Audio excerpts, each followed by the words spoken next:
know. Or now. Cool. Hey! What's up, everybody? And thank you so much for tuning in to tonight's episode of Little Busters. We have a player who froze, and they will hopefully be back in just a moment. But until then, I'm going to go ahead and kick us off with our little lovely intro. Welcome to Encounter Roleplay, and hello to those watching live on Twitch. And if you are watching on YouTube, be sure to join us here every Wednesday at 8 p.m. Eastern Time for the live show.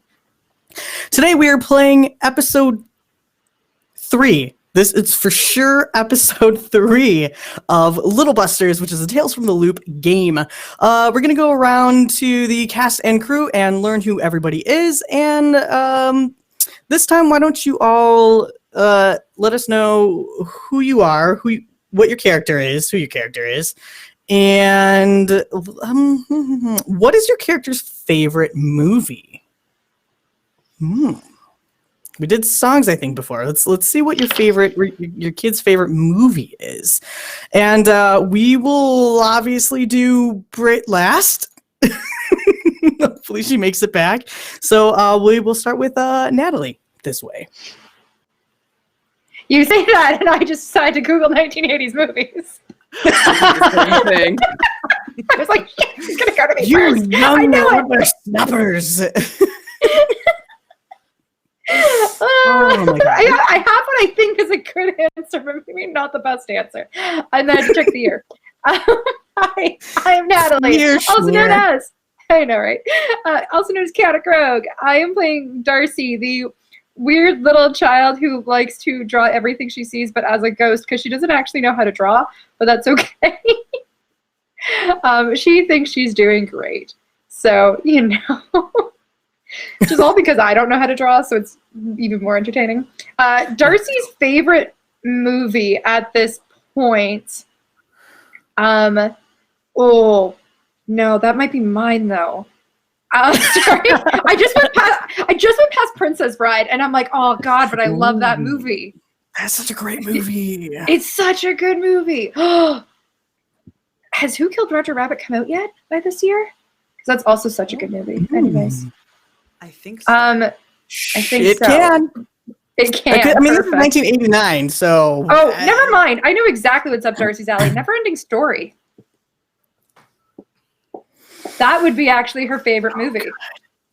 It's like one. Now we know what Natalie's favorite as well as Darcy's. Okay. I answered all. Never-ending Story. Yes. Would have been like super up, which she would have just believed that that's all real, like that's real life. It's not some book. It's not. It's actually real life. That's what she believes. So this is the child who thought she ran into a Wendigo in Canada. Okay. That's true, and draws people as cats. Yeah. So normal, we would say. Totally normal. Yeah. Totally normal. Totally normal. So that's me and Darcy. Awesome. Well, thank you for coming out tonight. I can't wait to see what Darcy's gonna get up to tonight. And next up is Jules. How's it going, Jules? Yo, goes pretty good. I am excited for the hilarity and suffering that we're going to have this session. I play Ritter Dalka, who is our resident rocker with a heart of gold. And I would have to say that still, even if it is 1989, his favorite movie to this day is The Lost Boys. Fits right up his aesthetic. Yeah, I was gonna say, like, between the headband and like the ripped jean jacket and like just he's from California. He practically could have been an extra from that movie. How do you know he wasn't? I mean, hey, he could have been. In this universe, yeah, sure, he was an extra in that movie, and that's why it's my favorite movie. Oh, so good. And we'll kick it up to Michael. Hello, friend.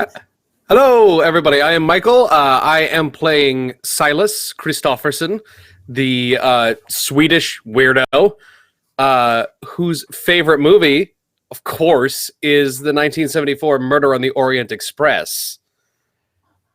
I am not surprised.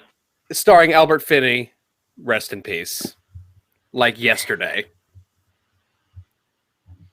Dang. Dang. You just had to do that. That's me. Come at you hot and cold. Welcome to yeah. Little Busters, fucking nerds. Hey, setting the tone, right? Setting the tone. Thanks so much for that. And then Britt, last but not least, we see you're back. Welcome back. I don't know what happened. Sorry about that. Is the No, you're cool. Character's favorite movie or player's favorite movie from the 80s? Both. I answered both, so I mean, I put a lot of answers. I didn't say. Oh, okay, well that's hard for Britt, but I did write down on my Roll20 sheet that Ashley's favorite movie is Return of the Living Dead, which is the one that's in the medical supply workshop, and it has like the punk kids dancing in the graveyard and stuff. Britt really likes that movie too. Gosh, Britt is probably... Is The Last Unicorn the 80s or the late 70s? I mean, she could still like it. Oh no, There's I'm thinking about movies that we watched. Oh, for Britt. Britt. I mean, Last Unicorn feels violently 80s to me. Yeah, it does. feels 80s. I think I also wrote down, I don't have Roll20 back up yet from my little blip, but I think I also wrote down that one of Ashley's favorite movies is Bull Durham. Because I needed to think of a sports movie. Wow. Of all of the sports movies from the 80s. Look. That's the one. Look, I have very strong memories. Movies. No, I know that, but I have very strong memories of my little brother having this rotation of like Roadhouse and Bull Durham just like constantly on. Like he was like 3 watching these movies. This is how much my parents, cared about our, listening to swears and stuff.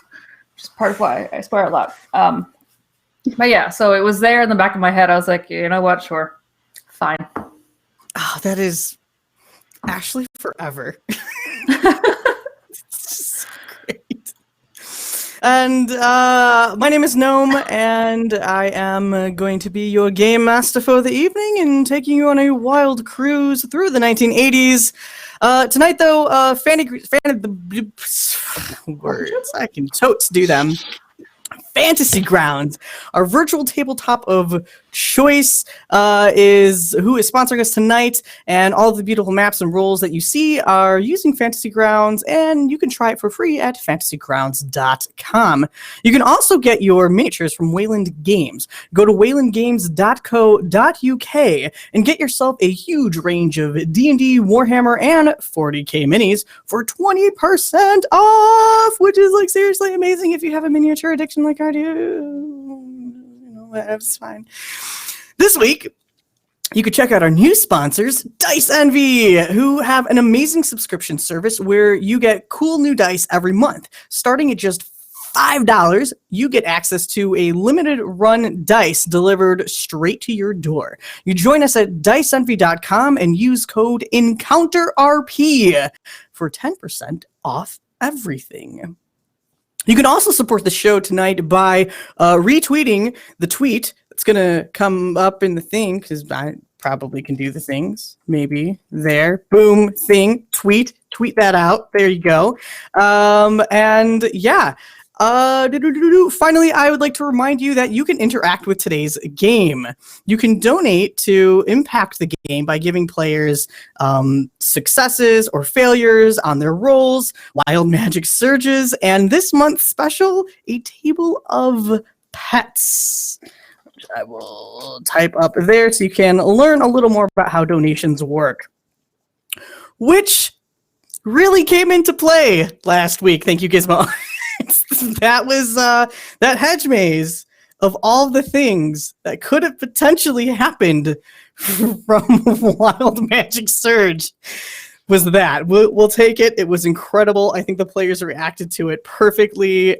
I love it. It was great. Curious as to see if we could get something like that again tonight. And also, if there's a moment that you really love during the show, please clip it. We're going to be using these highlights throughout Twitter and just being able to share people's reactions and just how they play it's a great way to kind of capture that memory. So clip things. It's a lot of fun. And with that, though, we will go ahead and dive right into the game. Welcome to episode 3 of Little Busters, a Tales from the Loop show. Now, last week, we had some stuff going on. As I lose my voice, it's cool. We had some stuff going on.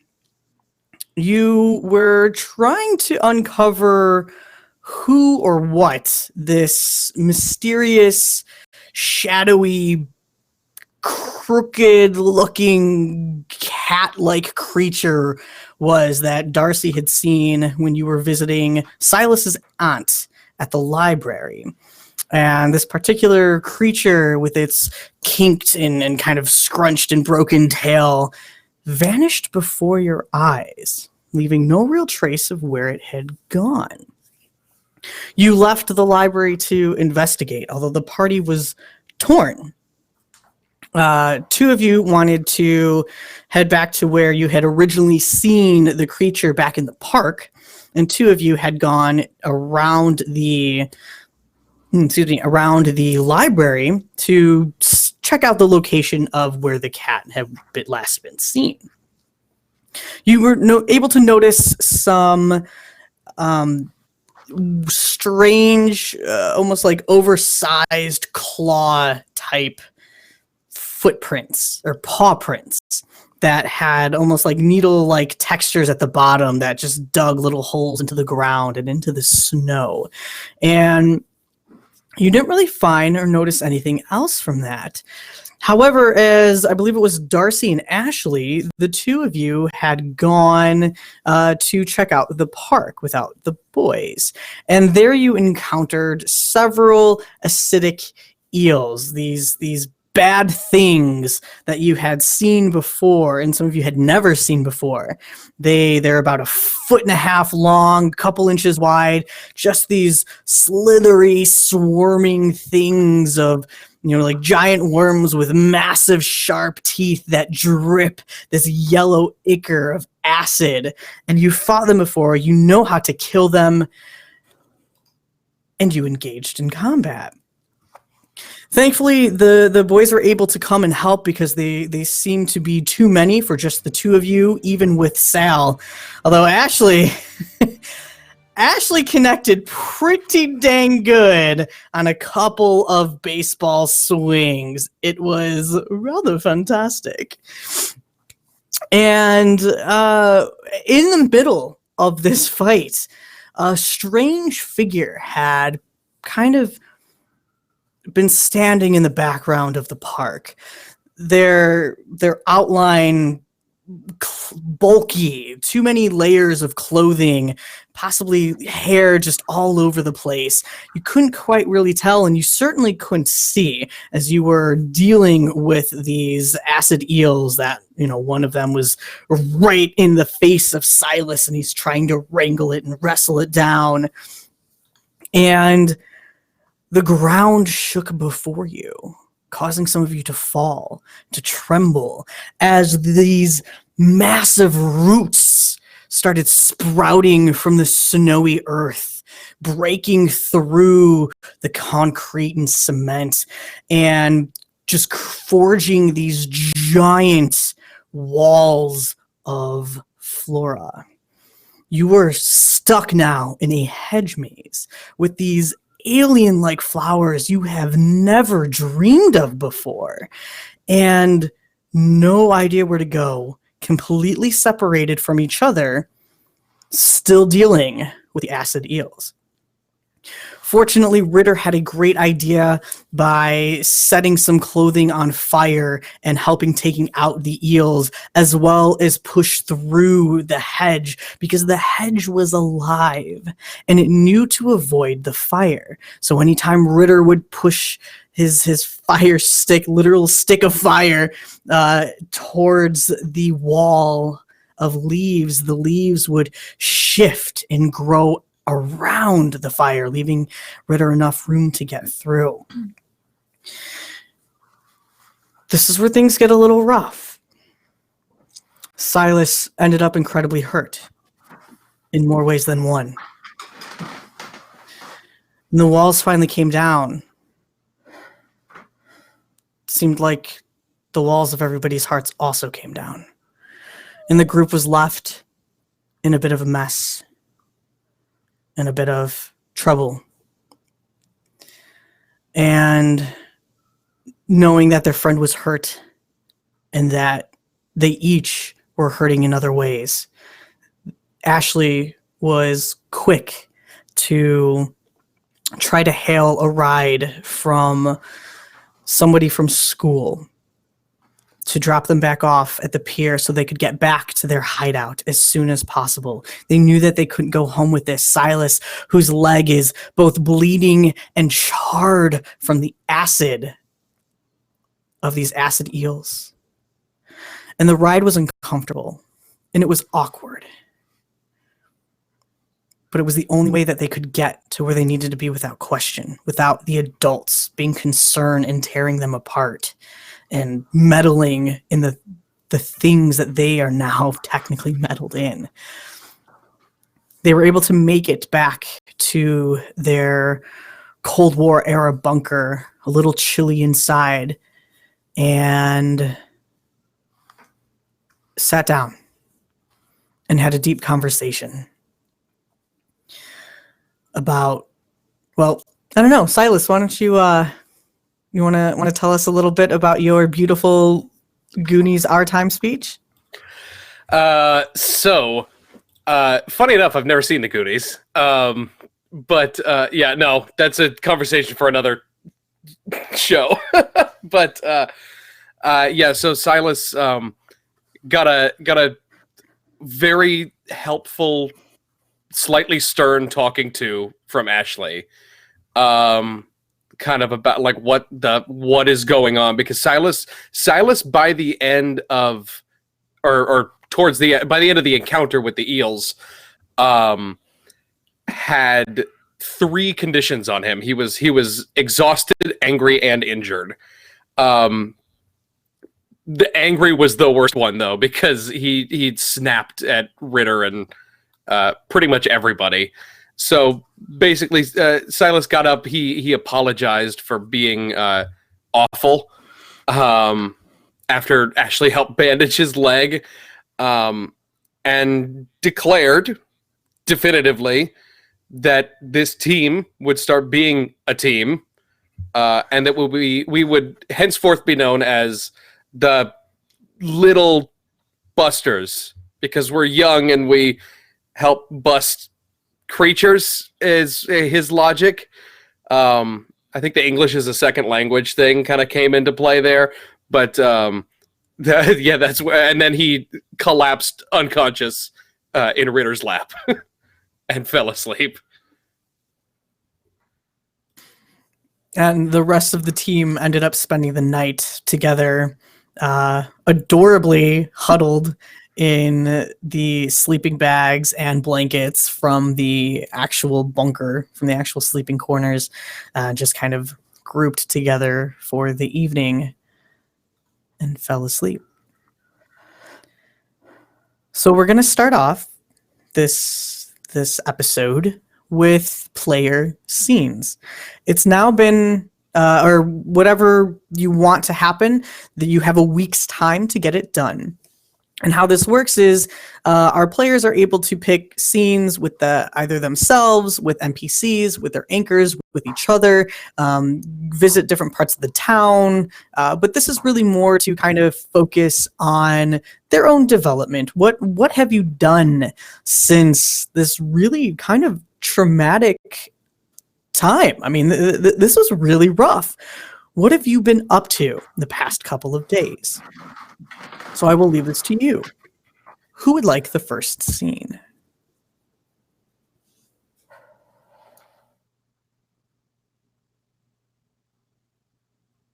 Okay, fine. we have already brainstormed these a little bit. So so Ashley will have gone to school and tried to act pretty normal and is actively avoiding Brian, but is trying not to like avoid, just like staying out of places she knows that he's regularly going to be. So she like goes to the library sometimes and stuff, you know. Just to, she probably sees oh no, she's in the high school. I was gonna say she probably sees like Chloe or Meredith there. Yeah, there's actually very, very few of my friends that are actually in this school. I'm a freshman in the high school, and most of my friends are in the last year of junior high. Yep. So yeah, so I guess that probably there is one day where I am just not really super excited about a class that I know that I'm going to be in with Brian, and I'm hanging out debating whether or not to actually go to that class, like by my locker or something. Okay. So do you want to stay with Brian? No, I'm not in the class. Oh, okay. I'm by my locker. Okay. Before that class. This is the setup. Ritter, who also does not like going to class at all. I'm assuming over the past few days, he's been doing some adjustments, having a roommate. He has since learned that he needs to clean the basement, make sure that it's free of clutter. And he's probably lost his desk at this point, I'm assuming. That makes sense. Okay. That's totally cool. But Ritter, who does not like going to school, is trying to find by any means to not go to class. So I'm assuming that this generic day, let's just say we'll say it's a Tuesday. He gets up for once without having to be prodded by his new roommate to wake the hell up and go to class. He waits until probably close to lunchtime before swinging down the hallway where Ashley currently is. And he tries to look super casual about it as he passes you, Ashley. And as he does, he's like, "So, want to miss class?"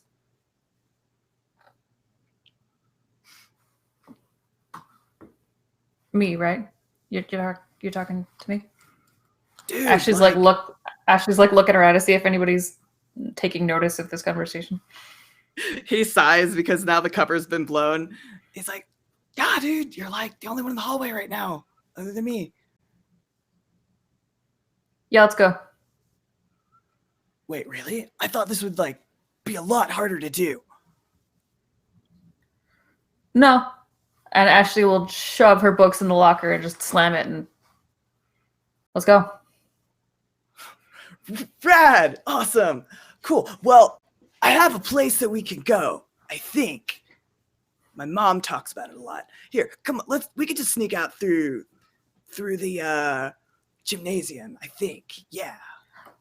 No. The best way to sneak out is actually through the side of the cafeteria because the lunch ladies are in there right now, but nobody's actually filed in there yet.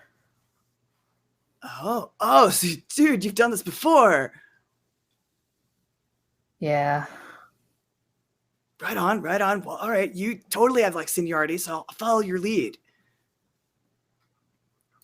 All right, and so she'll lead them through her path of like skirting through, the west hallway up through the cafeteria and then out through like the custodial exit or something. Like Ashley skips school frequently to go to the movie theater, so it's a thing. Do we have to roll to sneak? Oh yeah. Shit. This is oh. You forgot we're playing a game, right? Darn it, I said the word sneak. Fine. Did you do this right there? I got a success. It's fine. So did I, because I have Oh, 5. So there. Cool. We're good. Yeah. So you Students are heading into class.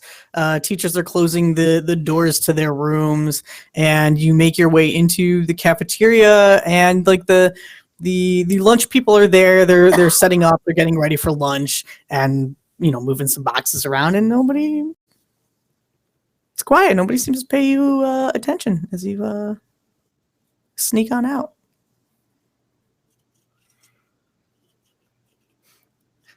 Ritter looks impressed by Ashley's route, and he's making all the mental notes of what to do in the future from now on. You have to catch it at just the right time, though. It has to be like just before or just after lunch to use this route, because they don't really think anything of the kids coming into the cafeteria, but there actually isn't anybody doing it yet. So if you try to do it at like 2, then somebody's going to stop you and be like, why are you going in there? Right. Subtlety. I got you. Ash, you're otherwise, the smart. gymnasium actually is the best call, because if you go in through the locker rooms, there's actually a, the emergency exit out through the locker rooms, but those ones don't have alarms.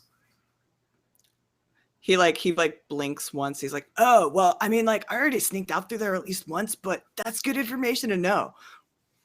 So we have a mission, as he says, once right. They're outside. And then he turns on a booted heel towards you, and his cool demeanor just kind of drops, and he's like, Ash, I need help with something. Are those things back again? I didn't bring my bat. No, it's not monsters or any. God, I hope it's not monsters. No, this is normal people stuff. Oh. You can. No. I mean, that's fine. That should be totally better than monsters, right? Gives you a look. Ashley has a look of, I don't know. I think monsters are easier sometimes. But she's just waiting. He rubs the back of his head. He's like, yeah, I kind of understand that now. But so Silas has been staying in the basement. He's super cool and awesome and super smart. And I don't know how to make him happy. And you is know Silas ever really happy? Yeah, I've seen him smile, or almost smile once. He does this weird smirking thing a lot with me, and that makes me think that he's happy, but I'm not sure. But and he leans forward and into your space, and he'll try to take your hands, and he's like, but I want to really try to make this his super detective space, so he's super happy and stuff like that. And you know him way better than I do, so you're the perfect person to talk to. What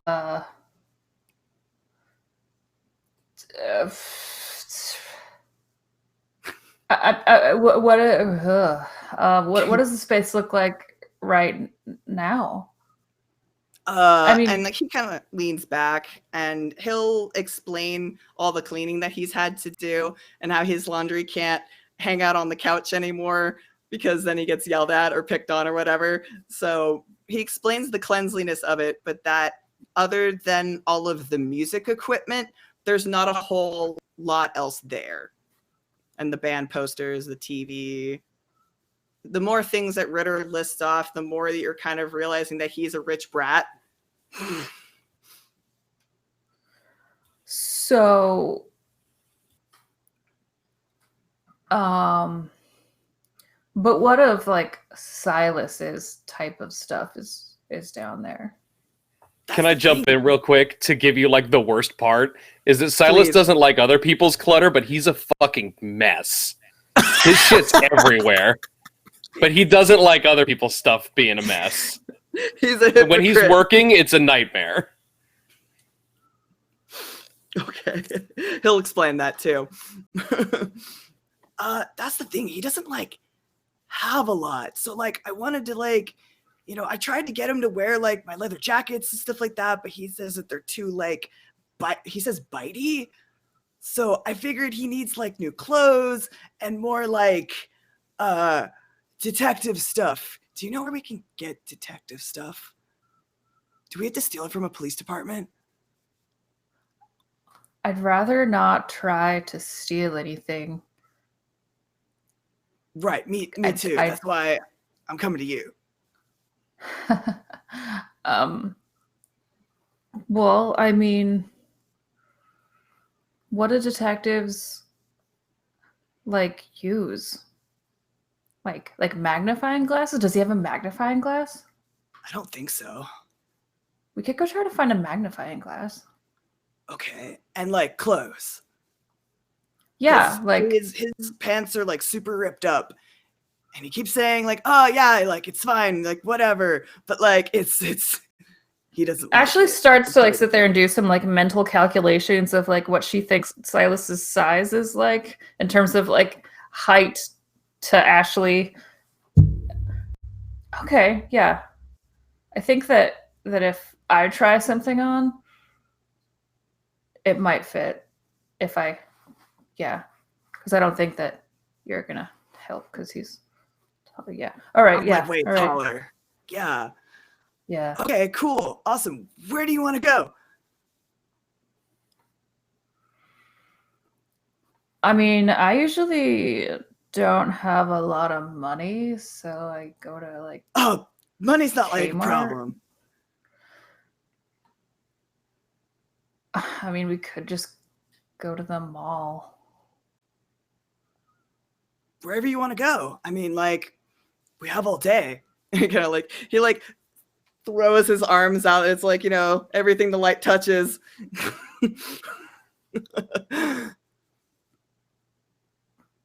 That's true. All right, let's go. Cool. And he'll start walking whatever direction you go, Ashley. And then like he kind of like quiets down. He's like, also, Ash, I could tell like you and your other friend that's in Chicago right now had like a thing or whatever. Ashley freezes. Ashley just freezes emotionally as soon as you mention. Just so you know.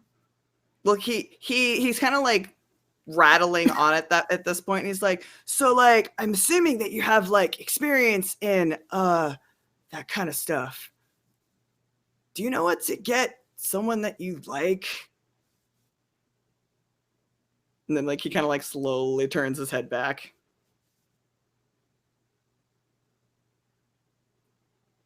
This is what do I don't know what you mean.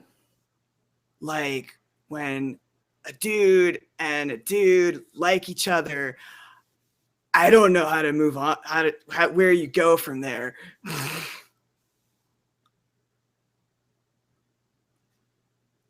Ashley has just gone completely internal because there were a number of times where people were trying to tell Ashley that it was very clear, like that there was something with Daquan, but it was all stress and like it wasn't sinking in, and it just sunk in just now. Good job, Ritter. Poor Ash. Can I like emphasize to see if I can know when to shut up so I don't make Ashley upset? Yes, totally go for it. 3 successes. There you go. You're good. He kind of like he sees you're freezing and whatnot. He's like, "Oh, do you smoke at all?" And he starts like patting his pocket, and he pulls out cigarettes. He's like, "Cause like you look super stressed right now, and I'm super stressed right now." And I only smoke these when I'm stressed. Ashley will take it. Cool. They're This Camels. is the brand they smoked. Oh no, this is not the brand they smoked. Oh wait, what was the brand that Daquan smoked? I don't. We'll make it know, that. but I can't imagine it was Camel. I'm just gonna say it was like Marlboro or something. Marlboro. The classic choice. They probably did like some like import. Oh yeah, you're right. Maybe it was cloves. Maybe Daquan smoked cloves. Oh my gosh, Cannon, gosh. done. Cannon, Daquan cloves. smoked cloves. Okay. In that Perfect. case, we're gonna back up 2 seconds because there's a big difference between cloves and cigarettes. So And Ashley will take the cigarettes, cigarette, and Ashley will happily just inhale and then cough everywhere. Oh, you haven't smoked before, have you? Oh, I'm sorry. Oh, sorry, not this sorry. kind. Oh, what kind did you smoke? Did you smoke like Virginia Slims? Those tend to be a little bit more milder. Did you do it like with menthol or whatever? And it kind of like No, he they pats you were on the back. That's a lot rougher than I'm used to. The ones that Daquan used to smoke were black. Black, like like black and milds, like cloves. I guess they had like a kind of spicy taste. They're like candy. That's the gateway cigarette. he already registers that they're bad, but he still smokes them anyway. Just do like little ones, and then you'll chill out, mellow out. Yeah, cool. Don't tell Silas I smoke, because something tells me he'll be really mad if he finds out. I mean, he can probably smell it. You think so? Yeah. He smells his jacket. Well, my aunt smokes, and you can smell it. Oh. Well, like I said, I only do it when I'm super stressed out. And like I said, right now, super stressful situation because I don't know what to give someone that you like. So, but hey, we'll figure it out. The Kmart or the mall is what we're going to. Let's go to the mall. I think if money's not an issue, I want to see if they have one of those fancy watches with a calculator in it. I'm game. And then I think he'd like that. Walk on, and then Ashley can learn how to smoke a proper cigarette. All right, if we can montage out the rest of this, I want Ashley to have Ritter pick out a calculator watch for Silas. I want them to go awkwardly try on sweater vests and have a little bit of a giggle about what they think is dorky enough for Silas.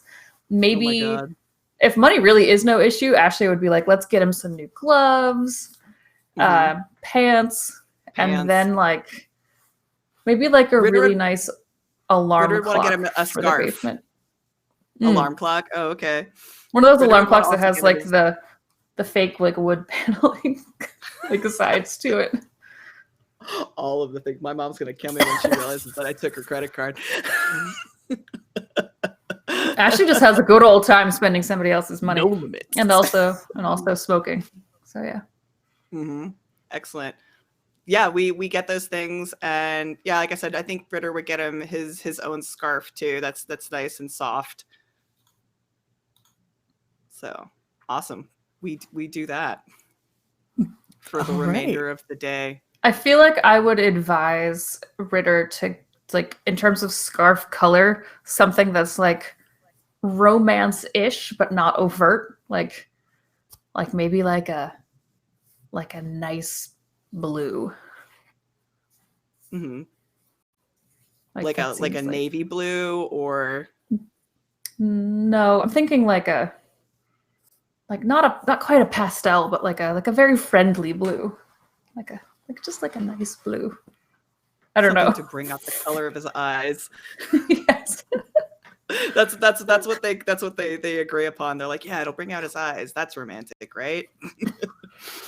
Well, you got to think about his hair, he's all blonde, It seems like a nice image, a blonde person with a light blue scarf. I don't know. No, Ashley gets real into it though. As we've determined, Ashley really likes shipping other people, and so she's very invested in making sure this goes well. Okay. Excellent. And he's forever grateful, and we'll give you as many cigarettes as you want. I think Ashley's going to develop a smoking problem.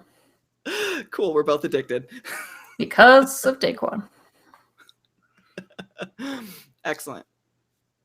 I think that's good. All right. Well played. Well played. Mall shopping montages. They honestly never get old. We could have 50 more episodes in the mall. I'm totally cool with it. It's fine. Oh, you brought up Daquan. Oh boy. Yeah, ouchies. Like major I wasn't ouchies. expecting that. So yeah. Whew. Now, who else would like a scene? I believe maybe a little Silas, a little Darcy. Yeah, you know what? I think we'll give you a scene. How about that? Hey, all right, giving me the Oh, scene. no. You're giving me the spicy scene. Jesus. Ugh, I don't want to Look see what you anymore. started. Italian. I didn't mean to start Silas this. Coming out, Italian. guys. Fuck. Yeah. Oh. It's a song of my people. Do you have any specific ideas for how to start this one, Darcy? So I think Darcy over the last few days has probably spent a lot of time either at the bunker drawing, or because she really loves Sal, or she's tried to go back to the park a few times and nothing has happened there, but she's been going there and almost like keeping watch to see if anything different has happened or anything weird. Cool. So yeah, let's do a park scene because I'm in the bunker every other day. So I think you're like in the you're there and drawing or whatever. Yeah, most of that. And you hear behind you like a clunk, clunk, clunk, clunk, getting closer and closer. And you turn and you see Silas, who's now got a cane. At some point over the last few days, he during school hours, he snuck back to his house and stole like a cane out of his dad's umbrella stand because I think that he is having trouble with that leg injury, whether it's physical or mental. But secretly, he's just super into the aesthetic of like a detective with like a cane. And it's got like a silver, like a dog's head for the handle, and he just kind of walks in step with it. And you can hear him coming from a mile away. He's really limping. I think that it's a little bit put on.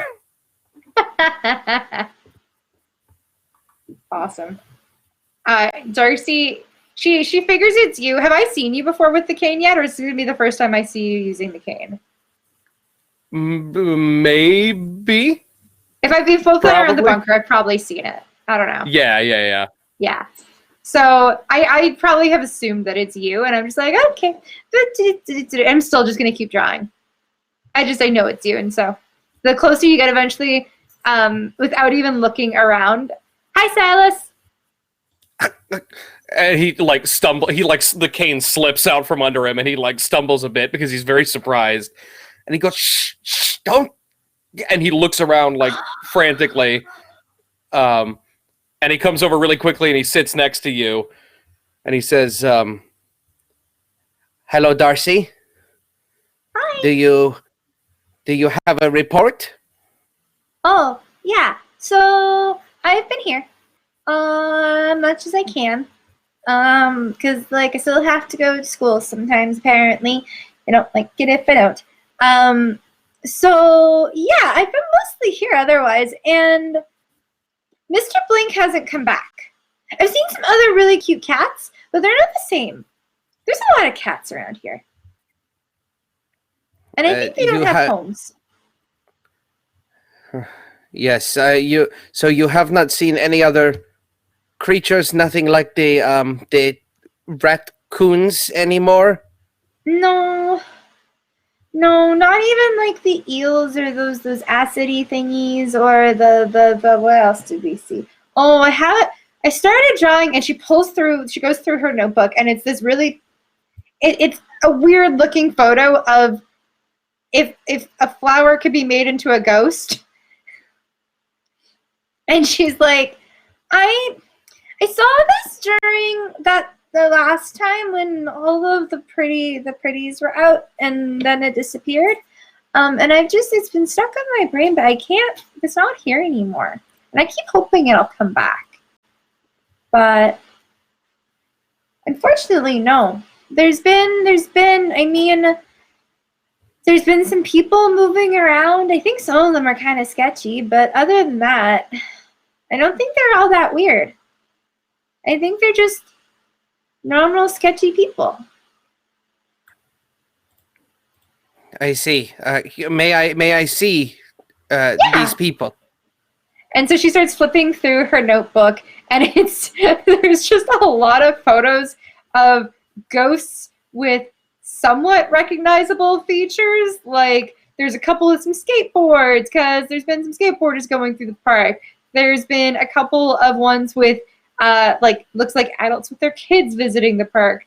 You see some other, like, she eventually flips back a little too far, and you see like really weird sketches of Sal as a ghost. And there's been a couple of like Ashley, you and Ritter, and so you can kind of infer that it's you guys. He's just like, he takes the book from you and he's looking. He says, "Are these accurate?" Yeah, I draw what I see. I don't make it up. You have been seeing spirits. I mean, yeah, always. Do you feel that they have any connection to what do the spirits say to you? I mean, they normally just ignore me. But that's because I'm really quiet normally. Normally I'm really, really quiet, and so and that's why I just hide and I draw. Yeah. Darcy, and he takes your hand and like holds it very tight. He says, "Darcy, are you seeing spirits now?" I mean, yeah. And she'll just like point to normal people. Please, they are like you. To you, they're just normal humans. But that's who she's pointing to. There's like a couple walking through the park, hand in hand, and the groundskeeper is, off to the side, like trying to fix the mess that the hedge had made. So like she's out there actually working. God, that poor thing. Right? She has had a mess to deal with. Great job, kids. We didn't do anything. And you can make your own mess for just £5 in the comments. No, hashtag buy Darcy a pet. Okay, so you point out these normal people, and I just he double takes and triple takes and like looks down at a sketch and looks up at them and looks down at a sketch and looks up at them and just like, I don't understand. Is there something I'm not seeing? Darcy, how long have you been seeing spirits? I mean, I'm how old? I'm 12. So, and it looks like she's trying to count out and do math in the air. It doesn't really. I mean, as long as I can remember. At least since I was like this many. I think. Yeah. He keeps flipping through the notebook and I think sees like the cat ghosts and the flower ghost and Sal as a ghost and just like, can I roll comprehend? Do you want to roll comprehend? Please, God, please. Oh God, I have a 3 in tech and nothing in comprehend. Or wait, no, it's not. Oh no, sorry, it's mine. Thank God. It's mine. Yeah, that makes sense. Yeah. Okay. I know. Be great. Yeah. No. Yes. Oh, as far as Silas is aware, maybe Silas doesn't see. I mean, obviously Silas doesn't see what Darcy is seeing, but Silas is probably assuming that these are spirits that maybe are attached to the people that are walking by. So she sees these spirits latched on to the animals, to the creatures, to the couple walking by, to the groundskeeper off in the background. Rick Synergy has done something cruel to this town. The mystery only deepens. Darcy, thank you for your report. You're welcome. Any time. I'm gonna try. If I see Mr. Blink, I'll let you know. I just kind of worry about him. He disappeared into nothing, and he doesn't look well. Yes, we're all worried about the evil ghost cat. Yes. Yeah. I hope Tell he's me, okay. Darcy. How many days have you spent here in the last week? Oh, I've come by every day for at least a little bit. I mean, again, I have to go to school. Apparently, I'm not allowed to not go to school. And then, yeah, then if I'm not at the bunker and I'm not sleeping, I'm probably here. Yes. Have you seen the others since the last time we were all here together? I mean, creepy Darcy is trying to decide if she was creeping on watching Ashley and Ritter go to the mall or not. She totally did. I'm pretty sure she at least saw you guys leave. She didn't watch you at the mall, but she was like, I think Saw it smoking I saw- too. So That's the new ghost. that's exactly what I was about to describe.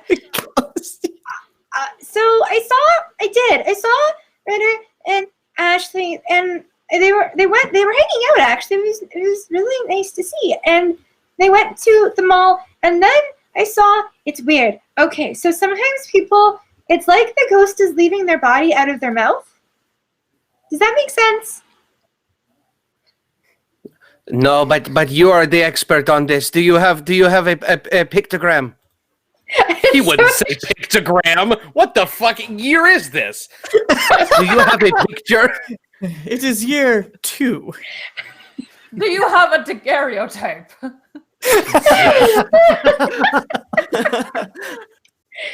And so you see her kind of flip through some that probably she just bypassed earlier because she's like, oh, whatever, these are normal.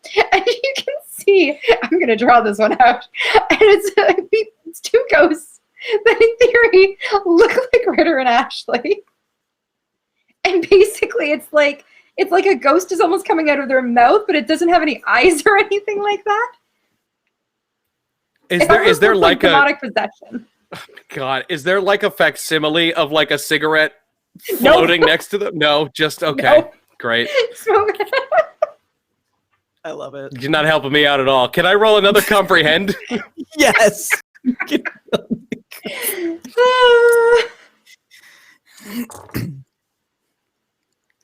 If you That's a failure. how many? On 6 dice, yes. Oh, And I'm 15, so I don't have any luck, by fighting. so I can't even try. God damn it. This is the one that I wanted to get. This is the one I actually cared about actually getting. And I've already burned my pride for this adventure. So I'd say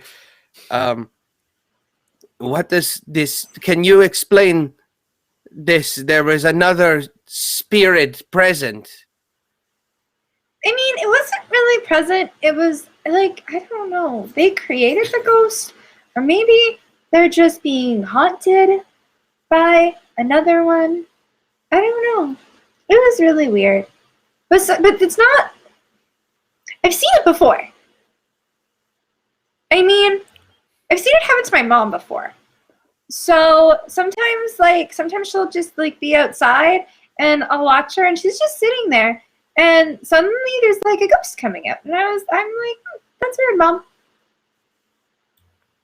okay. Can I? Oh Jesus! Can I roll another comprehend with this new information or no? Yes, you can, because you're Silas. These are things that you're a smart kid. You are socially awkward, but Nope. incredibly intelligent. No. Not today. So it was not meant to be. I will confront Ritter about smoking another day when I realize that he's been doing it, but not today. 18 dice. And not a... Oh. Mr. Silas, did you want me to tell you if I see it happen again? Yes, I think that would be best. Okay, I've never really thought much of it, but now that you mention it, I guess it's kind of weird. Isn't it? Yes. Okay. I suppose so. Can you tell me what they were doing at the mall together? Oh, I think shopping. Okay. Did you happen to? You know what? It's whatever. It's fine. Thank you for your report, and I will catch Anytime. you. Yes, later. Yeah. We're probably at the bunker later. Yes, at the bunker, and I go to like hand the sketchbook back, and I think I see the picture of the flower, and like I ask, so does this look like? Could it be misconstrued as a rose of some description? I mean, No. No. No, Okay. no. Yeah, no. The flower that Darcy had seen, I mean, it was huge and very pillowy, and it didn't have the petals that a rose would. So it doesn't at all look like a rose. Doesn't even Cool. look So like not even the very, very accurate ghost drawing. Okay, cool. Yeah, no, Good. it So I probably looks like a weird daisy of some sort. Or like a pansy. Okay, I just kind of eyeball it, like very confused for a second, and then just like hand the book back, and say, Yes, thank you for your report. We will all, I think, meet again soon. We need to find out what happened to Mr. Blink. Yeah. I'll let you know, but let me know what we're supposed to do next, because I wasn't sure. So that's why I just kind of kept coming here to see if I could find out anything. But yeah, we haven't. Let me know my next assignment. No, that is exactly right. You have a keen instinct. I will tell you what we will do next when I know what we should do next. and I get up and begin to clunk away. She just waves as you go away.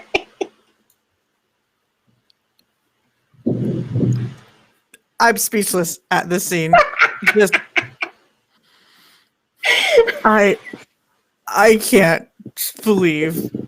I love Darcy. You people invited me to this. I don't understand how a person could be so unhelpful that I would have to roll dice to figure out what they're saying. Because But it they're worked. 12. Exactly, and a weirdo. Yeah. So are you! I'm a different kind of weirdo. It's The true. weirdos are a very insular community. You wouldn't understand. However, we also don't understand each other, so it's fine. Exactly. It's insular because every weirdo is 100% unique and doesn't understand anything else. Pretty much. It's great. But we understand ourselves completely. I don't know about that. Don't put that on me. Because I was going to say, Darcy completely thinks what she's doing is legit and makes total sense. She is 100% convinced of this. Oh my gosh. All right. Well, does anybody else want a scene at this point in time?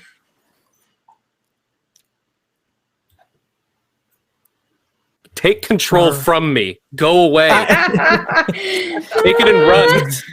It is mine now. No, so let's we're gonna go ahead and thank you, Gizmo Arts, for saying a number 1 through 4 that has chosen the fate in part of the game. Oh no. The first scene. Leave it to Gizmo Arts to choose the fate of this game. I know, right? I was gonna It's say, like, turned did out we great like every it? time. Did we like his pick? Really? And with how these dice rolls are going tonight, whoo! It's a night. Good night. So- what are you talking about? You are. We'll go ahead and we'll start the scene.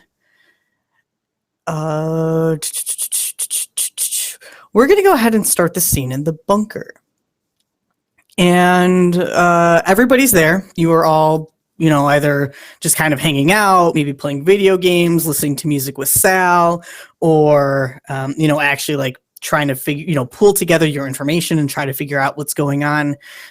And Silas, as you are kind of like running through some of like the computer software, or at least like one of the massive like computer desk machines, and you're kind of just going over like the blueprints of the underground bunker that you're in, and you stumble upon a map that this doesn't look the same as the map that you're already familiar with. It shows you, each room and what each room is meant to be used for. You notice that there is a little blip on the side of the laboratory chamber that you all have kind of blocked off.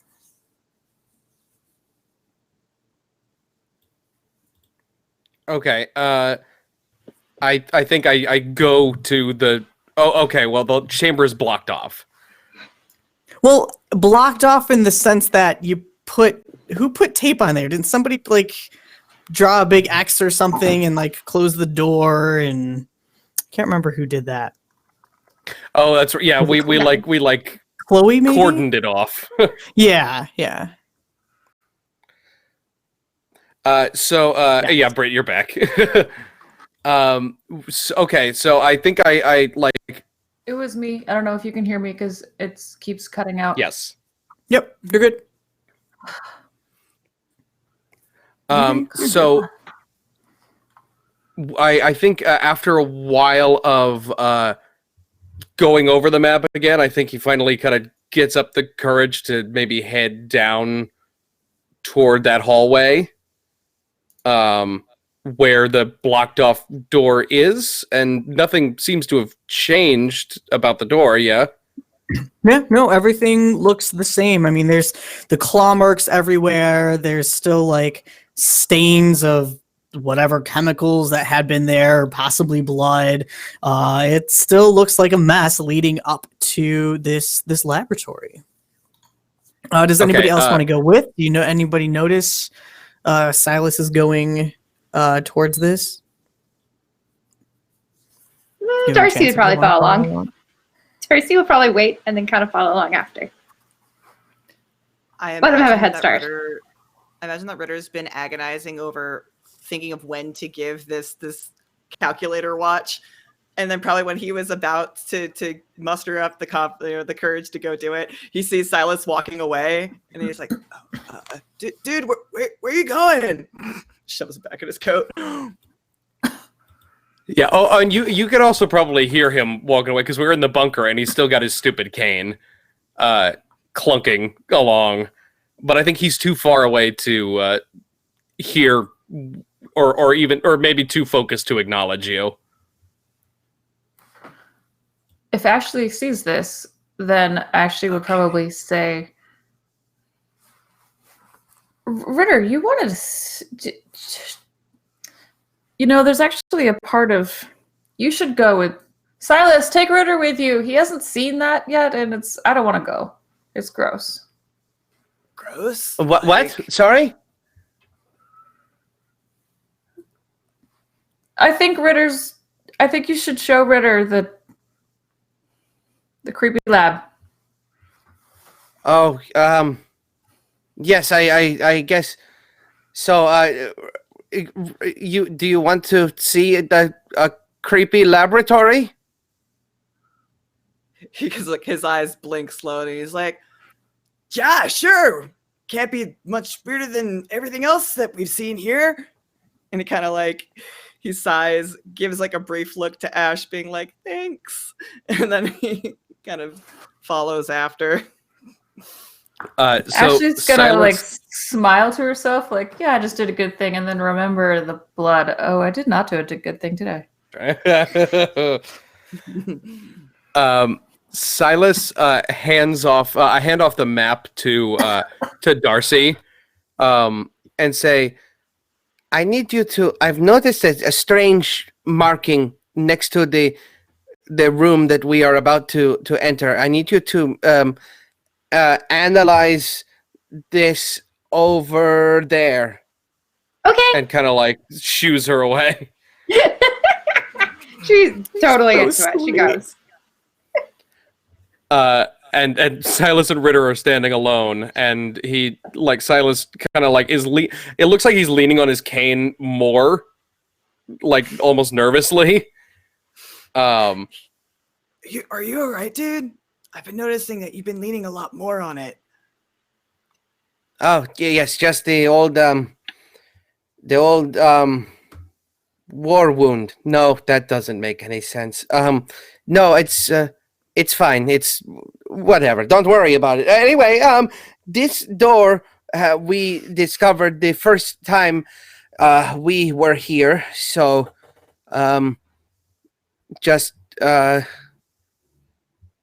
and he just turns around and goes to the door to try to open it.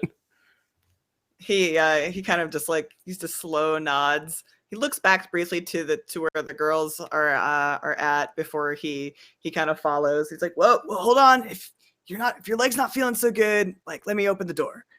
And he's trying to be like courteous by gentlemanly by opening the door, the big military door.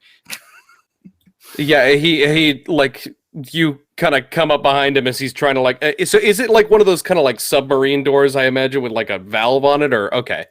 Yeah, So- definitely. It's like an indented latch, so it's not like a full spin, but you have to God. like. Ugh.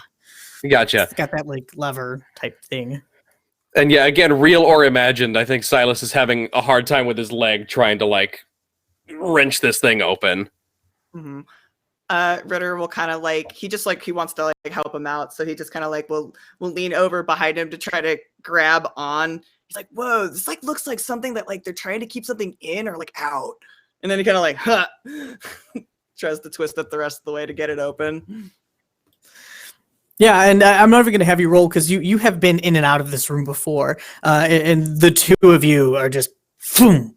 You're able to open the door, the lever clanking down, and pulling out the door, and you can go ahead and walk in. It is totally dark. There are no lights that are currently on right now. So the light from the hallway that shines in really only gives Ritter a little glimpse as to what is really inside. And you can see, again, like, it's just stains on the ground, different types of fluids. There are these claw marks. Some are incredibly large gashes in the concrete floor. There's glass all over the ground. There's papers all over the ground. It's a mess in there. Ritter just kind of like stares with very wide eyes. He's like, whoa, there's like super beasties in here. And again, like he like kneels down to like touch the concrete. He's like, did you like see what did that? No, when we came, it was long gone. Unless it definitely wasn't the tadpole, right? Probably not. Probably not. I think I would assume not. Yeah, I mean, the tadpole didn't seem to have claws. So that's kind of a big indicator. It was just really like beefy arms, some jagged teeth, and then just a big blobous body. Because blobous is a word. Blobus. That's pretty good. He said, no, we have not. Thankfully, we got here long after whatever was in here was gone. But we have fought some creatures that I don't know if they came from here or honestly I have been shirking on my work because I was worried to come back into this room. Ritter's just still staring at the claw marks, and now he is contemplating internally, why is this our hideout? This does not seem like a safe place.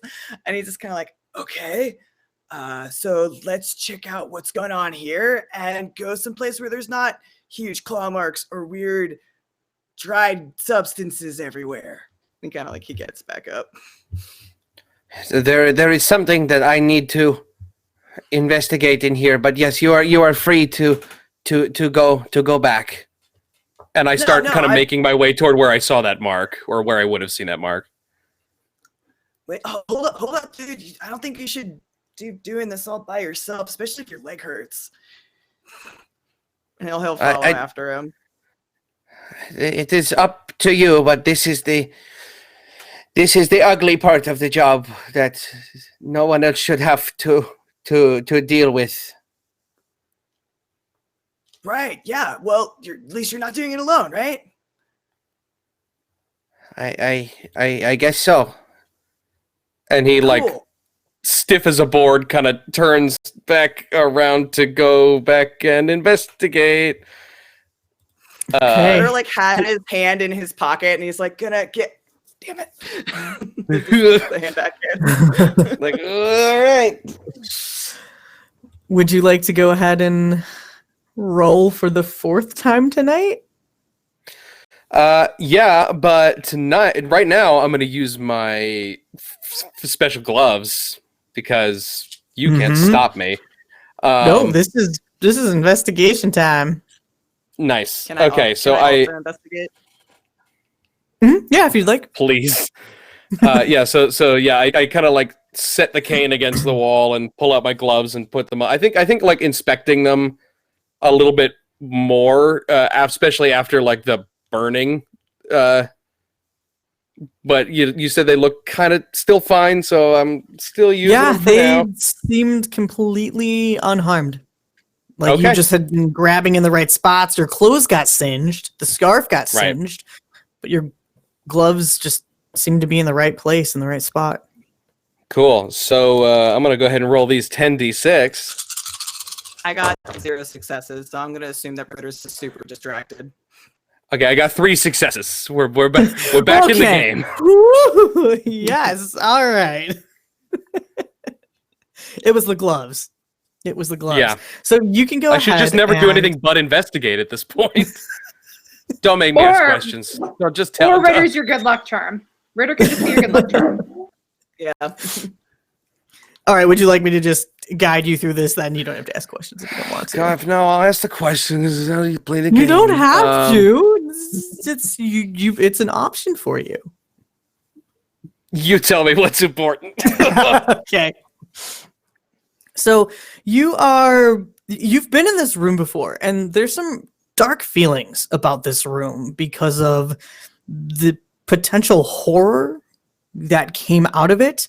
As we walk in with you, and now that one of you have turned the lights on a bit, and it's really only like one bulb that's left in the wall, so it's just really dark. Occasional like flickering of the light, and one side of the room has, a couple desks, and I mean, there's just paperwork just tossed, all over the place. There had been computer gear that is just smashed on the ground. Other laboratory equipment is just completely trashed and shoved off of any type of counter space. There are like operating tables in there, and off to one side of the wall, excuse me, there had been several cages. Definitely thick bars, and some of them are unlocked and just completely wide open. Others are completely shut and still locked. And then there's a couple where something that was in it got itself out. The bars are either completely snapped in half or missing for some of them, and there are deep claw marks in some of them. And again, this is the area that you had found Dr. Principal Rose's ID from 10 years ago that pinned him to being involved in some sort of a way with this whole ordeal. He became the principal of your school. He used to work for Rick Synergy. You know that he was heavily involved as a geneticist that was experimenting horribly on things. Like, he should not have been doing what he was doing. You know, he was fired, and he moved his own laboratory into the basement of the middle school. So there's a lot of feelings that kind of just stir up just from that information. And as you're kind of like looking around and you're running your fingers across things, especially towards where you noticed the blip, which seems to be kind of tucked in the corner, not against the wall with the cages, but just like a little spot where like a wall shelving unit is, and then just like an empty spot, and then the cages. And you kind of go up to it and maybe think like, oh, the books, like the principal's study had, you know, like, oh, so you're kind of like looking through the books and you're pulling here and there, and you just don't, nothing's working. Like, you're just pulling the books off the shelves at this point, and nothing's coming up, and none of them have any rose symbols on them either. So you kind of stand there and you look stumped at the wall. And you start just like running your fingers across like some of like the concrete, you know, square slabs. And you notice that as you're touching one, it slides in at just the slightest touch. And you hear a slight little rumble. And the shelving unit that had been there spins around entirely, revealing just a blank slate wall. The cinder block, essentially, that you touched pops back out. Silas has like he kind of like stumbled back from the wall a little bit, and I think caught himself on Ritter's arm because he didn't have his cane on him, and maybe the rumbling even like knocked it over. And he's just staring at this wall. I think at that point, Ritter will look away from the torn open cage, which is what I'm assuming what he got focused on, and then stopped investigating after that point. And then kind of like he jumps in, feeling the hand grab him, and then he kind of turns. He's like, whoa, like, does that like lead to like secret passageways? I don't know. We've been in here all this time, and I'm just now discovering this. What exactly did it do? I didn't see what was there before. There is and I just go up and I push the thing again. Mm-hmm. Okay, and it just as easily as before, it slides in, and that whole the blank wall that is now there spins around, and now the shelving unit is back. Huh. Maybe there's other ones over here that like lead to like, I don't know, like weird caverns, or like, I don't know, to whatever that thing went. And he kind of looks back to the cage. Perhaps should we get the others in here? Yeah, probably strength and numbers, but before you do that, before you run away, and he kind of like he steps back again once he's sure that Silas can stand on his own, and like shoves his hand, in his coat, pulls out the watch that's already out of the box, and kind of like he slaps it into your hand. He's like, okay, so like I wanted to help you with your like detective stuff because I know it's like super important. This is like super high tech like watch, okay? Like it has like a calculator function, has like a compass, and like if you press this and like he like squeezes like the corner pieces, it's like a little light comes out. They call it a gizmo watch. He just like stares blankly at this thing in his hand for like a really long time. and just kind of like looks up at you like,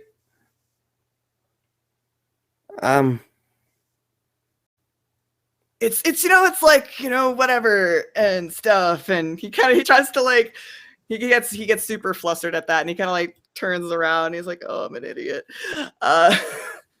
Just wanted you to feel more comfortable and stuff. That's it. It's nothing, dude. Just enjoy your watch. Kind of like he tries to walk back. Okay, you hear very, as you kind of turn around, you hear very loud fumbling with the buckle on the watch. And he just says like, Ritter, can you help me? He stops. Yeah, dude. And again, like he turns around. He's like, oh yeah, because that's totally hard to put on with one hand. God, you're so stupid. He like mutters to himself, and he goes over there. And he just kind of holds out his wrist to you.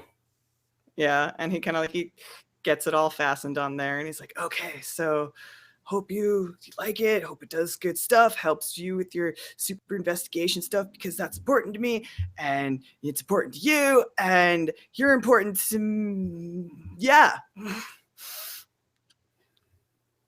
Thank you. I have never seen something like this. I hope it will definitely help the investigation. Thank you, Ritter. Yeah, no problem. Like I said, it's whatever. And I got you some other stuff too, but it's back home, so we can go over that when we're not chasing weird alien creatures in laboratories. You didn't have to do that. As you two are talking, Oh no. Of course. Silas, you hear a strange noise coming from beyond the wall. Just because of how you're positioned. It sounds like a growl. It sounds like a whisper. And it sounds like your name? Did someone just call for you? Okay, I look back and forth at it very, very abruptly, because I was definitely in the middle of a sentence, and then like this happened. And I just, did you hear that? I mean, no, I didn't hear much of anything.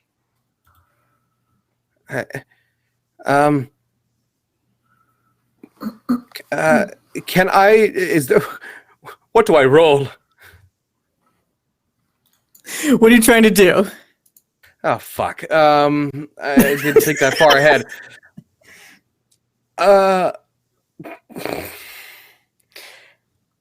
Okay, so it definitely sounded like it was coming from behind the wall. Mm-hmm. And it was a growl, and it sounded like it was saying my name. I was gonna try to roll like what would my character do in this situation, but I think I might know. And what I'm gonna say is, Ritter, can you go help Darcy for a moment? I have to check something out. Yeah, dude, I can do that. That's not a problem. and he just doesn't even like really look at you. He's just kind of like peripherally looking at the bookshelf. And he goes to walk back, but he does kind of stop, and he glances back. He's like, dude, I get you the watch and everything, but like, not everything has to be about investigations, Like, you should have some fun sometime. I'm so unhappy.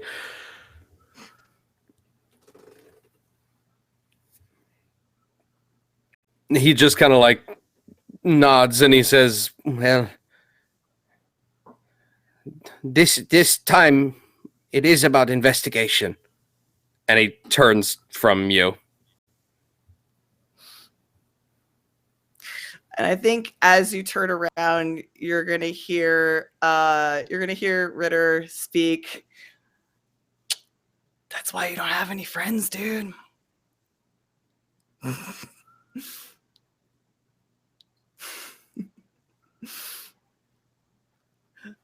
Before he's gone. How dare you do this to me? I'm creating dramatic tension. I want this to happen as much as you do. No, I'm yelling at Gnome. Oh, Wow. okay, I got you. Oh God. Yeah. Wow. Yeah. Ooh. So Silas, what are you doing?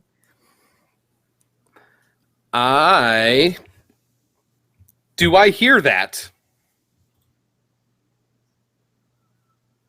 Do you want to hear it?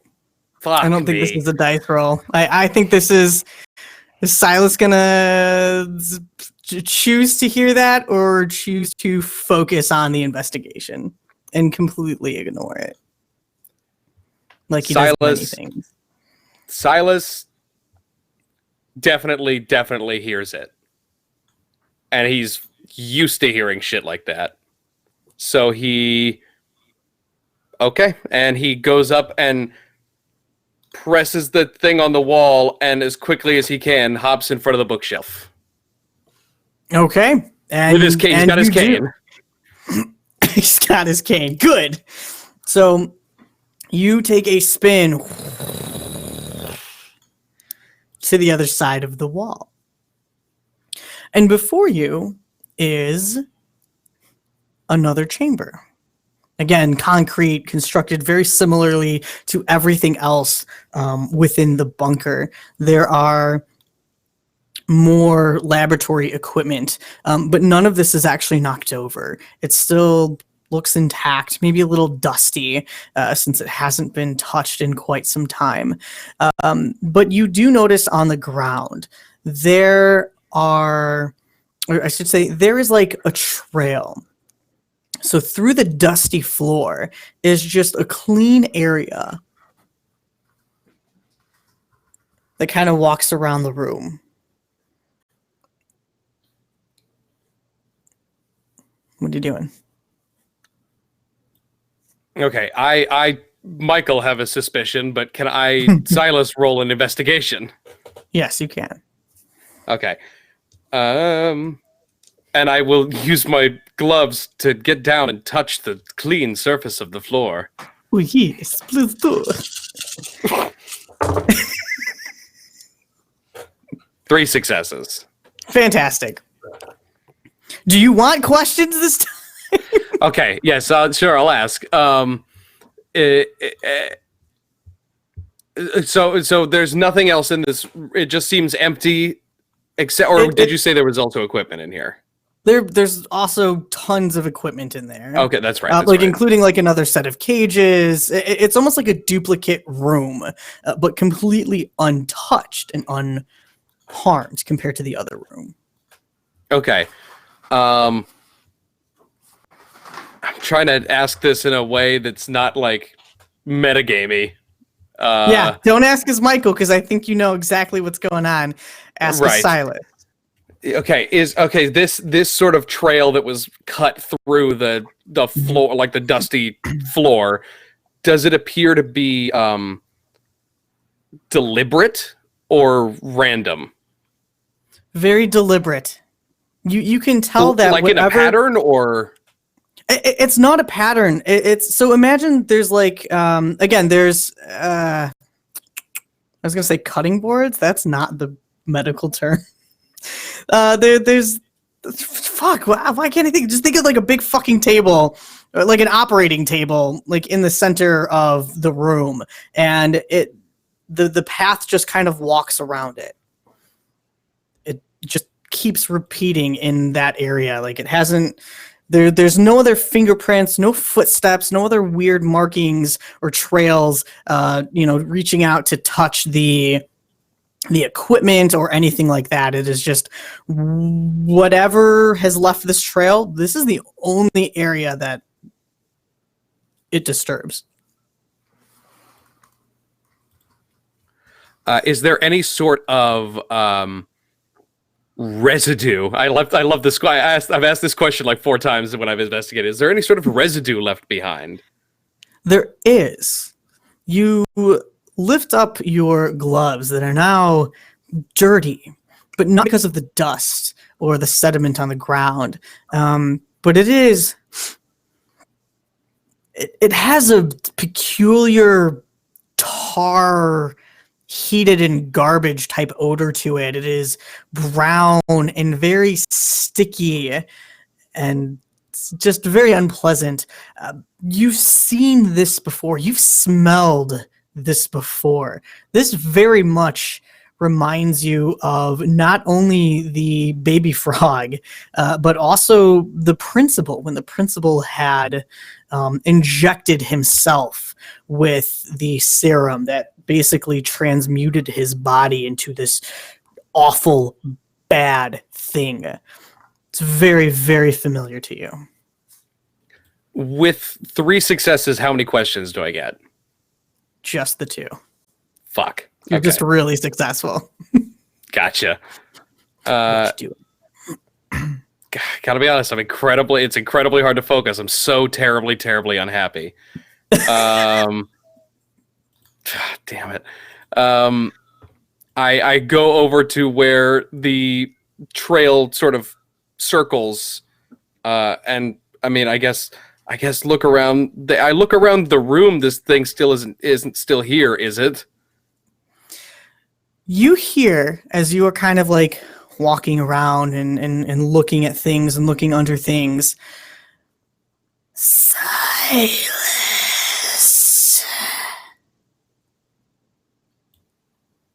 It is a haunting noise. Familiar, but haunting. Okay, I freeze and turn to or turn to where I feel I hear. Do I hear a direction for this noise, or is it just kind of omnipresent?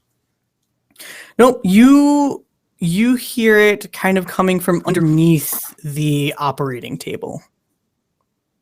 Okay, I go to okay. I almost go down like to look under, but before I do, I take a look at the watch on my wrist and I click the flashlight on and I look under the table. As you shine the light under the table, and you have to kind of like lift up the drapery or whatever cloth is there to protect bodies. You lift it up and you don't even get a glimpse of it. You are pushed backwards into the bookshelf, and the contents that were on the shelf, though already broken and tattered and ripped up, just kind of fall around you as this creature slithers out and kind of runs around the room for a moment before leaping up onto the operating table itself. And before you see, similar to the other bad things that you have seen, this brown, tarry looking creature, but it is far larger than the baby tadpole that you saw before. And it has 4 arms that are just reaching over the side and cracking with every bit of movement as if the bones inside are broken. The body is more serpent-like, and it is a long, slender tail that just kind of curls around one of its arms. There are no legs. It has 4 arms. And the face is horrifying because it is a twisted, nightmarish, just mixture of, imagine like a bird, like a hawk. There is a beak that is protruding, almost as if poking through the flesh itself, with eyes that are sunken deep in, and it has long blonde hair. And it stares at you, its claws digging into the table itself. Silas.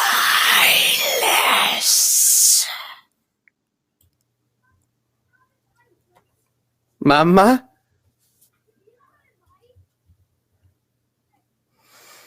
Help me.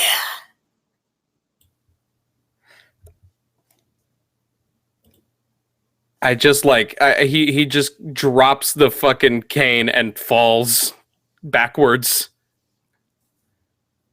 looking up at this thing. Help? You help? Help me. And every time she moves, some of her hair kind of falls in her face, but you again just hear the sounds of bones grinding against themselves inside.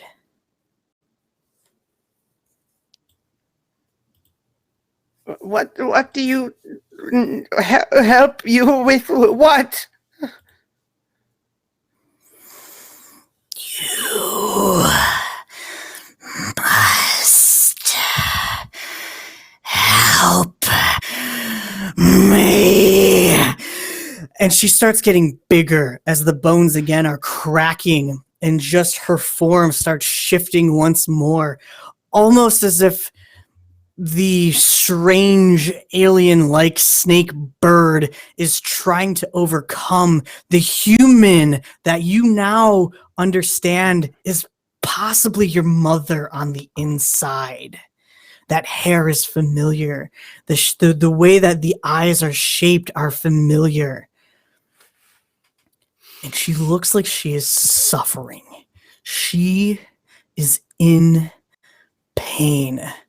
But she also looks like she is about to straight up murder you. Okay. Two things, because I am going to give myself the scared condition. Go for it. And I am going to grab my cane and I am going to try to run back to where I think the exit is. Okay. Okay. Go ahead and roll.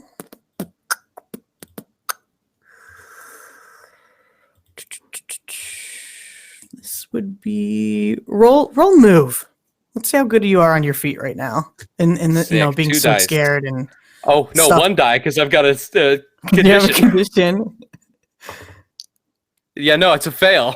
Okay, so you go ahead and you just turn to book it back literally towards where you think you had come from, and as you are kind of like stepping out, you hear a hiss, like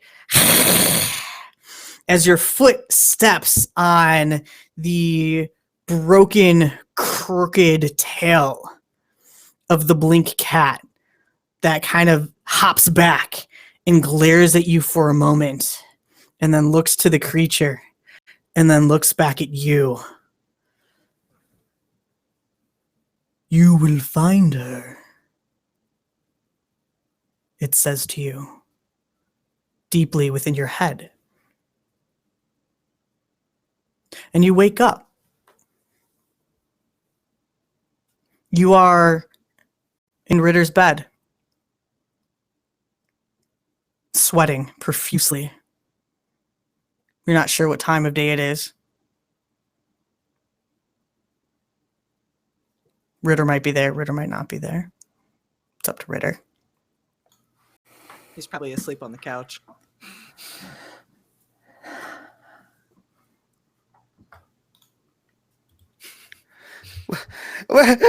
Just like screaming immediately. Oh, no. If he's screaming, Ritter probably falls off of the couch. What? Okay, what's up? What? Did something happen? Dude, wait, dude, are you okay? Can I? Okay, I look at my wrist. Am I wearing the watch? You are not wearing the watch. Ritter, you still have the watch. He pussed out. He didn't give it.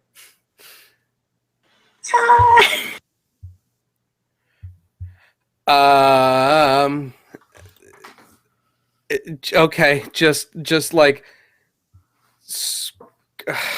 lying on the floor. I don't know what he does. Ritter will get up and very quickly go over there, kneel down. Whoa, dude, are you okay? Calm down. I mean, Mom's on the second floor and everything, but she could probably still hear you. And he tries to like settle him. My mother was the frog, and he hears that. He doesn't understand, but like I'm assuming that I can sense that Silas is not okay. Silas has the condition scared. He is petrified right now. I mean, you've not seen him like this. Yeah, I've seen him angry, exhausted, and injured. This is the new one. And I think he doesn't know what to do outside of he tries to embrace him to see like an embrace tends to calm someone down. So he tries to like do that to calm him. I think can I roll a comprehend to figure out to make sense of what to realize basically that it wasn't real. Yes, please. Okay. -1. A 1 success. And I think just like, the breathing slows a little bit with the embrace, I guess helped because he hasn't succeeded a fucking comprehend check today. Finally.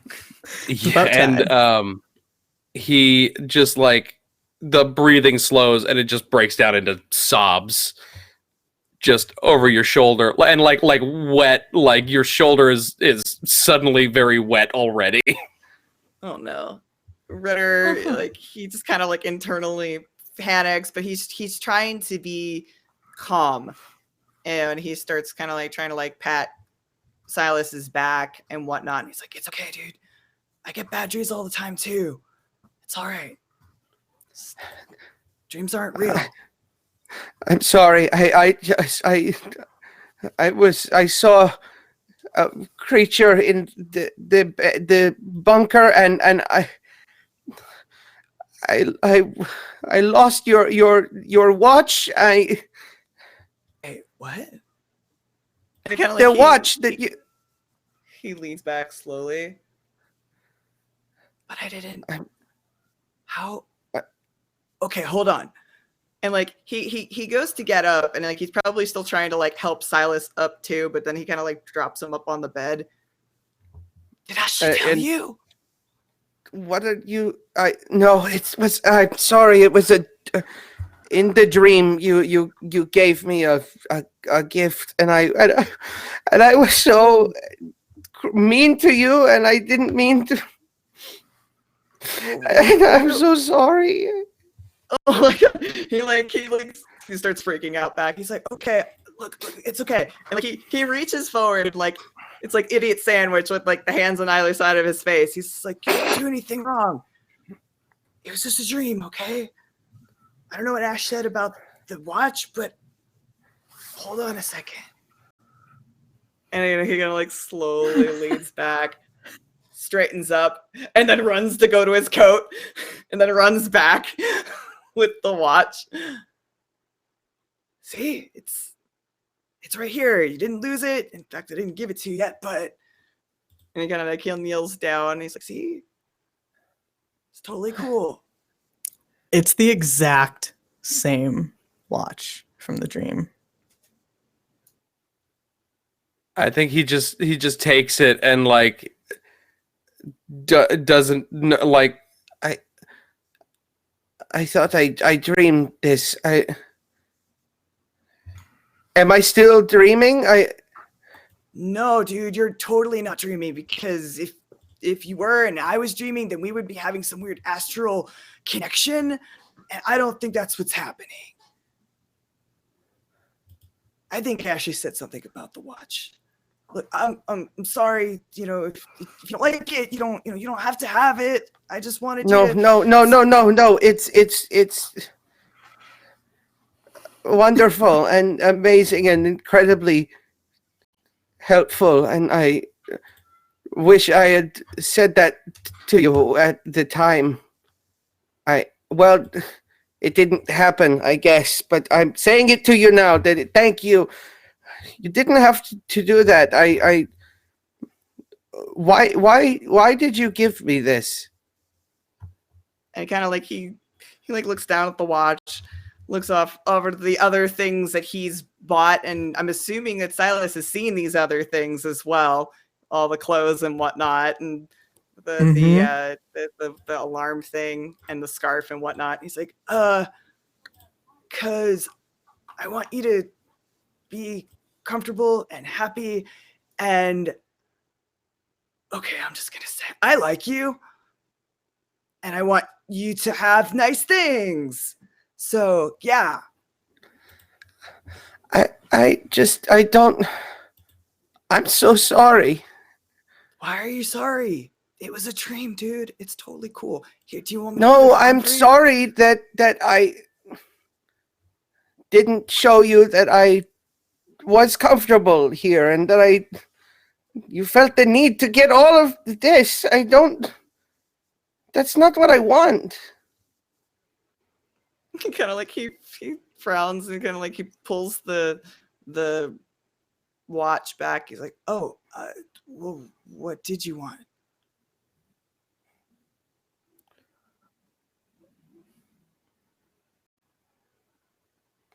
Fuck it, he kisses him. Damn. Yes. It's confirmed, canon. I'm sorry, I thought it was muted. That's the only thing I could think of. That's it. That's when it happens, right there. The Ritter drops the watch. Wait, what the fuck? Is Ritter dreaming now? God damn it, I'm so confused. I swear to God. Oh God, fucking God, dream. I hope I'm Ritter's going not to dreaming now. murder I'll him. quit this fucking show right now. I'm not. I will murder him. This will be a wonderful 3-episode season, and I'm Darcy fucking wakes done. up. What is happening? One, that sounds legit. Darcy was Dream. No, this is real. Silas Oh my waking God. up is real. Okay. Ritter, he drops the watch. He's kind of like frozen for a moment and kind of like almost like too frozen to respond back. And then probably when he does go to respond back, Silas is probably already pushing back by that point. So he's like, Oh, easily. Like he pulled back like immediately, and just I'm so sorry. I don't know. can we do that again? Like, you didn't tell me that was, is that supposed to happen? It's supposed to happen like this. This is normal. I don't know. Can we do it again? Can we do it again? Okay. And as you two go to like awkwardly try to kiss, the screen kind of fades to black, and we will end that scene there. oh my god. Ashley wakes up. Swear to God. Anybody else wakes up. Okay, hold on. Because, okay, I'm remembering now. Pick a number 1 to 4. Landed on me. Oh. Yep. Somebody picked 3. No, Thank I you, know Gizmo. who picked 3. It was Yeah, we do know Gizmo. Gizmo Arts again. You're personally responsible for just like ruining me twice at this point. It was totally because I didn't want you to be mad at me. That's the only reason I was like, I need to have you somebody else motherfucker. pick this number. Because if it's you, you're gonna hate Oh me. my- Nope. Hashtag I blame love it. Gizmo. Sweet. So it's another episode of Blame Gizmo. Can we just already pre-name the next episode? The next episode is just Blame Gizmo. Yes. Blame hashtag blame. No, Gizmo. you know what? I'm actually incredibly happy that happened because I was trying to like, especially after that fucking moment when I was a mean boy in the bunker. I was like, that how was are we gonna? perfect. I was like, I know How do you like fix something this? bad is gonna happen, so like, how am I gonna get this back around? Because I definitely want it to happen tonight. How are we gonna get this back? Retcon. Fucking Lord. In the easiest possible way. Oh, I love it. I love it Someone so else much. pick a number now. Gizmo, I don't know if you're allowed to pick another number. Let's do this 3 more times. Oh my God. You have no idea when this will happen. Just letting you know. Oh fuck. This isn't like we're gonna go in order and back to back. Oh, okay. I super definitely thought it was. Yeah, me too. I mean, it could. I leave these things up to the dice. So we'll go ahead and start the next scene. How you following that up? Yeah, I know, right? We only have like 45 minutes. We can do this. It's fine. How about another Number shopping 1 through 4. scene? Let's just make this all more into shopping. That's fine. Yay! That's all the GTRPGs are. Is just shopping. Right? My experience. I mean, basically. So Basically. no, the next scene, I think we'll go ahead and have you all maybe convening back at the library because Silas, perhaps now that the cat was in your head very clearly and it said something to you, and despite how real the dream felt of everything that happened, that felt the most real. And it is staying with you because it's the first time in a long time since somebody has said anything to you about your mother, and in a hopeful way.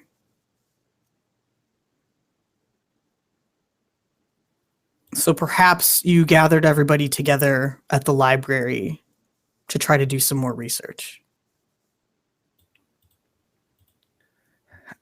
Everyone, I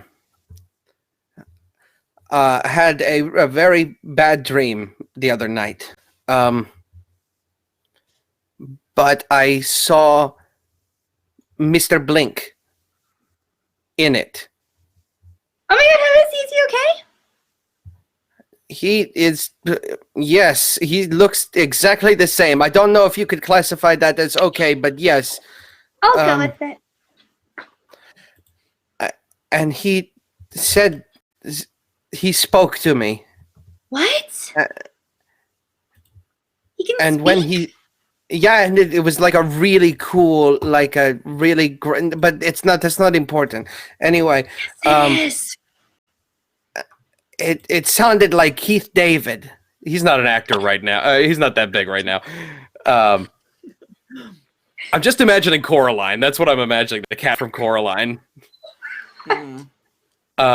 And he just, I just like he spoke and told me things, but that is whatever. What he said. No.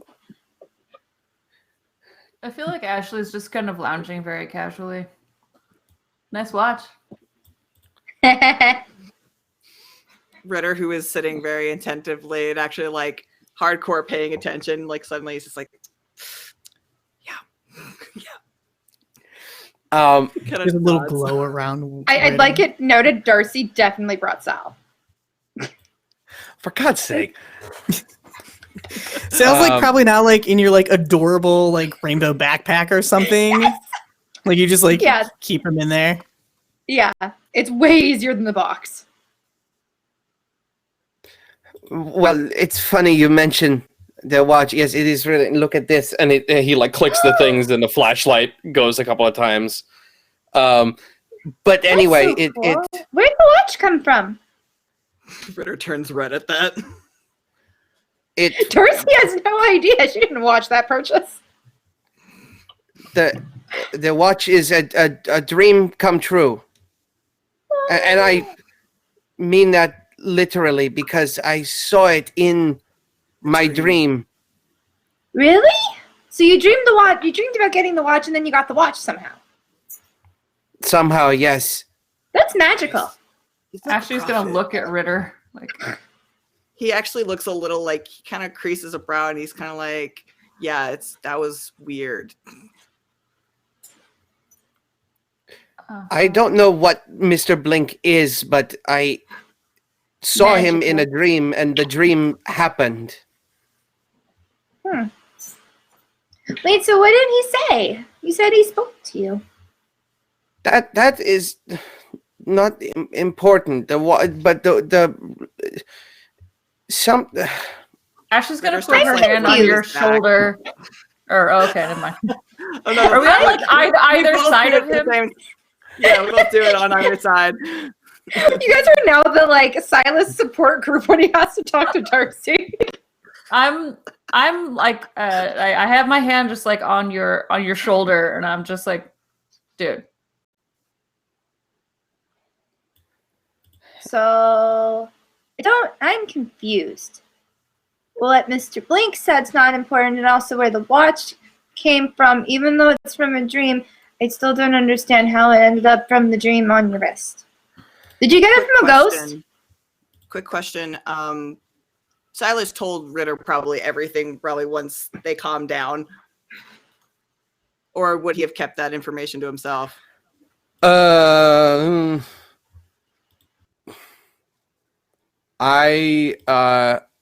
That's a really good question. Fuck. That's actually a really hard question. I don't know. Sorry. No. That's important because I don't think he did. Does Ritter know about your mom? Because I don't. Out of the people here, I think only Ashley does. I think that's right. Yeah, I think that the other two don't even know Silas's tragic backstory yet. Okay. At this like last kind of grilling from Darcy and the hands on him, Just to clarify, I would have done that initial like shoulder clap and said dude, but then once I realized that Silas was also, I would have just like, casually taken my hand off. I kind of like look at Ritter and sort of grab the hand a little bit, and I Grab his back.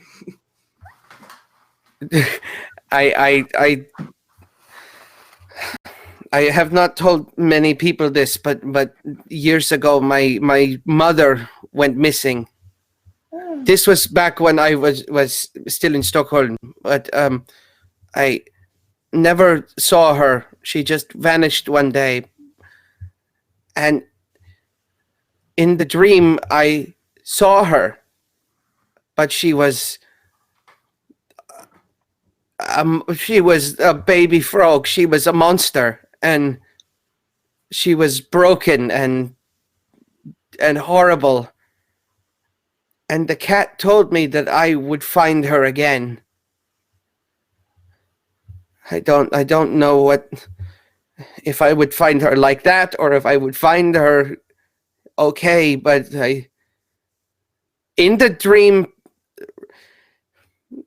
Ritter gave me this as a gift, and then in real life he gave it to me as a gift. That's where it came from. Okay, it's whatever. Don't worry about it. No, stop it. You just hear a lot of high-pitched squeeing coming out of Darcy for like a minute. Ritter stares at Darcy, and then like he just kind of slowly turns to Silas. He's like, "It's okay, babe. Just she'll get over it." That's adorable. Totally, like he doesn't even register that he just called him by like a nickname already.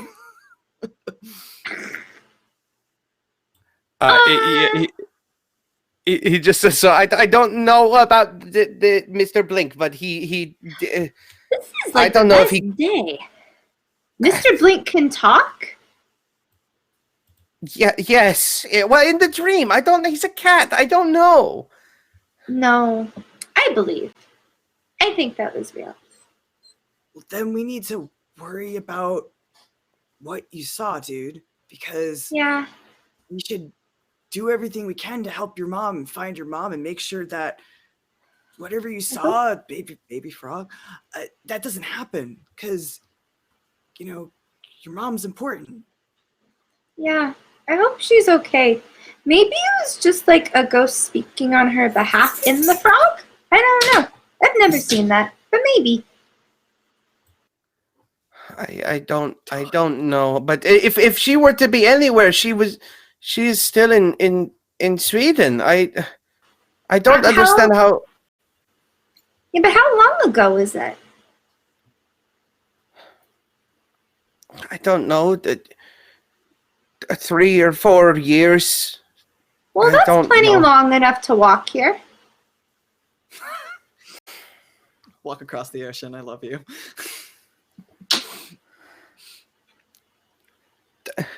Darcy, have you seen Mr. Blink in the last few days at all? No, I've been trying, but he's not. Doesn't want to show up anymore. I'm not sure what I did. I don't know where to go from here, but we need to find that cat again or something.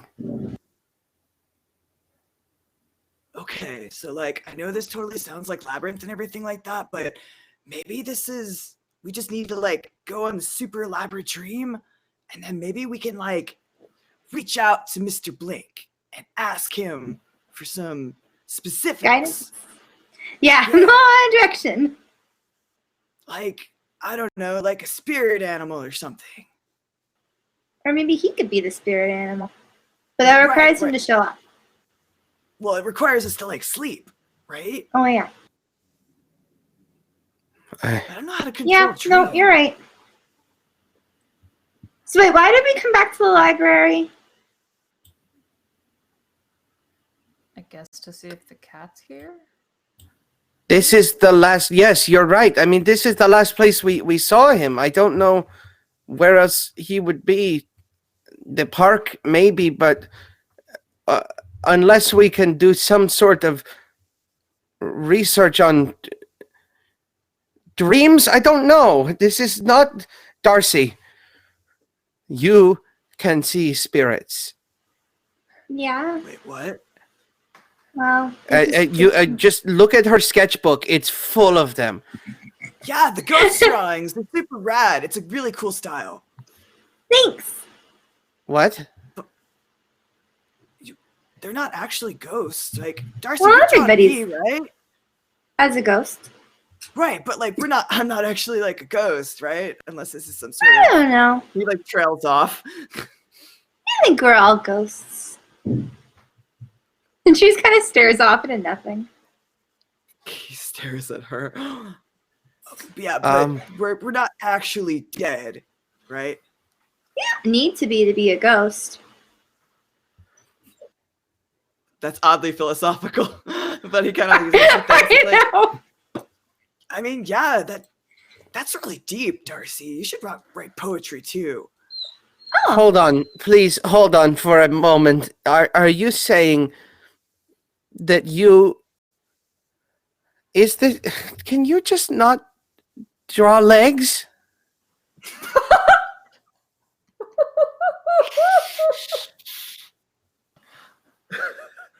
Or arms. I think she just draws what she sees, but she puts it through a ghost lens. So none of this is real. I'm crying. Mr. Blink's real. Everything, I draw things as they see them. But like as ghosts. Well, okay, well then what was that picture that you drew of Ashley and Ritter, and they had spirits coming from their mouths? Oh, yeah, 1 second. And so she flips her notepad to totally the photo that I've started drawing. Actually, I'll look. And it's basically, it is Ghost Ashley and Ghost Ritter, and it looks like there's something coming out of their mouths. Ritter looks up at Ashley. He's a couple shades paler. And then he very quickly is like, So when it's cold outside and you breathe heavy, it looks like ghosts coming out of your mouth. Right? Right, Ash? and I would like to roll my charm to lie. Yeah, let's see. Absolutely. One great. success. I feel like that'll Silas is never gonna know. that'll Just like that'll the work smell on of Ashley nicotine. too. Ashley will just be like, "Oh, okay, yeah." Ashley's conveniently forgotten this moment. It is also a picture of two ghosts coming out of two ghosts. It's not the easiest thing to comprehend. Right, there's not like there's like a little twig or something that would indicate there's something in their mouth. Anything Yeah. to indicate, but no. No, they would require hands to put that there. Otherwise, that's just weird. Right, she only knows how to draw ghosts. So if And there was a trees. cigarette, it would be a little Right. ghost with a ghost coming out of that ghost. Although she's really hung up on this philosophy of everybody's a ghost now, so that's her new life philosophy. We're all just I love ghosts. It's like an existential crisis at the age of 12. Oh my god. I love Yeah, basically, she is so screwed for when she's older. Therapy can't help this kid. it. Oh my god. I love it. But yeah, like Ritter says it's lie, and he just kind of like leans back and then slowly takes the pad and turns it over to another drawing. But, Ghost flower. See, you can draw flowers really good and trees and stuff, and that's not like ghosty like, right? No, they are. They are. They're all ghosts. Oh. We're all ghosts. Oh, that's why it's wiggly at the. Okay, I got it. Yeah. I see. Yeah. And he kind of like looks back to Silas, is like, You didn't think she actually saw a ghost, did you? Are ghosts real? Are ghosts like Yeah. You know what? It's what you know. What? I hereby conclude this meeting of the Little Busters. Maybe we'll find something another day. And he like starts to maybe get up and shuffle away, very embarrassed. Okay, but hold on. Do we think that Mr. Bitey or Mr. Blinky, Blink. what was he? Blink, Mr. Blink. Mr. Blink, was the thing we were supposed to find at this library? We need to find him. He knows things, clearly. So this is the last place. Let's look around. Maybe is there any other clues from your dream, Silas?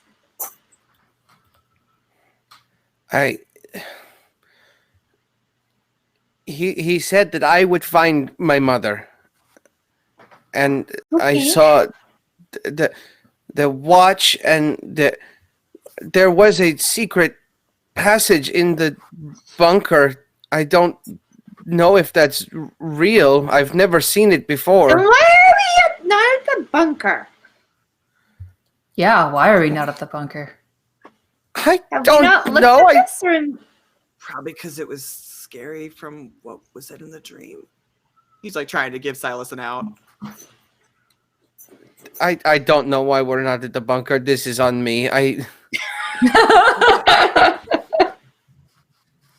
It's cool. Listen, while we're here, maybe I can do some reading and then we can head back. Can I do some kind of Yeah. investigation check? Yeah. Go ahead and roll investigate. Like, you're trying to find something that would maybe inspire you to find your mom. In the meantime, can I just look at Sal and be like, bad things? Pokes his head out. Can we play? I am Play it. bored. Me too, Sal. Don't worry, playtime soon. I rolled 10 dice and failed. I would You like were. to investigate then. Wow. While they're doing Wow. that, I have Ashley gets Nope. up and walks off. Good job, Ritter. Oh no. Okay. He's just constantly distracted. What's Ashley doing? I'm gonna go to the front desk. Bad things. Bad things. I'm just kidding. Is Silas's aunt there? Oh, you betcha she's there. Okay, good. I'm going up to Silas's aunt. Miss Norris. Hi, Miss Norris? What can I do for you, sweetie? How are you? Oh, you look so cute today. I love how you have your hair done, the scrunchie. Oh, it's such a good color for you. Oh, thank you. I was wondering how much, because I know that you can get postcards here. How much postage to Chicago is? Oh, but that should be like in the 1900s. Yeah. Insert accurate assumption here. Right. I think Alright, it's like Ashley- 40 cents now for. Ashley's for gonna go into like the pocket of her windbreaker and pull out just a handful of pennies, and they're like covered in lint, and count out in pennies. The transaction for the postcard. Of course. Can I borrow a pen? Of course, there. And she like pulls out her shirt a bit and like pulls a pen out from somewhere within and hands it to you. And Who you writing to? a friend who It's your boyfriend. no. Oh, you don't have to be shy with me. I won't tell anybody. I don't have a boyfriend. Is it your Everyone girlfriend? looks around. No, I don't have a girlfriend either. If you were gonna, do you have like a book on like love poems, but not like really mushy, like kind of like badass love poems? I'm the wrong person to ask this question to. My understanding of poetry This is great. Ashley isn't asking you. Catullus. Like that's Ashley's it. asking Mrs. Norris. It's true. All right, let's see. You were in a library. Come on. We're in a library, but my brain ain't a This is library. alt 80s. Make up some dude. You don't have to, like, 1980s badass poetry. Please tell me that's the actual Google search you're doing, because that's brilliant. That is the actual Google search I'm doing. I love it. Amazing. Well, oh my god, for the images. Oh my that god, oh popped my up, god. This is good. We can't. This is what's happening. You want poetry? Oh my gosh. Okay, come here.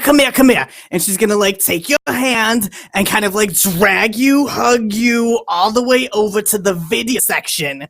And she's gonna pull down a VHS tape and she's gonna hand it to you. This is already solid gold. And it's Do we see this happening? You can hear it happening. She's the loudest person in the library. She just hands it to you. You are gonna love this. This is poetry in motion. And it's a copy of Flashdance. Oh gosh. God. That's the first thing that popped up. I will screenshot this. Thank you. All right, so Ashley's gonna take the postcard with the postage on it and the copy of Flashdance and stick it in her backpack and go back to everyone else. Mission accomplished. Ritter's like very quiet as Ashley comes back over, but like he kind of is just like, huh? Like he sticks both like thumbs up, like, huh? Good. Like quietly encouraging her. Yeah, I had to get some stuff for, some research for this class that I ditched the other day. Extra. Right. Yeah, right. Class. Sal, what do you want to do? Find bad things. Okay, where?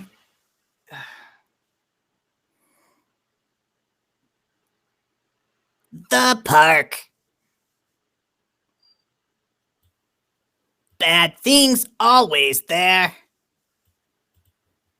Going to disagree. I have been there so much lately, and there have been no bad things. Darcy, we almost died in the park. That's where it Okay. was. That was one time. Yeah, but I don't want Silas to get hurt again like that. Oh, yeah. That's He fair. just like he gets very red very quickly.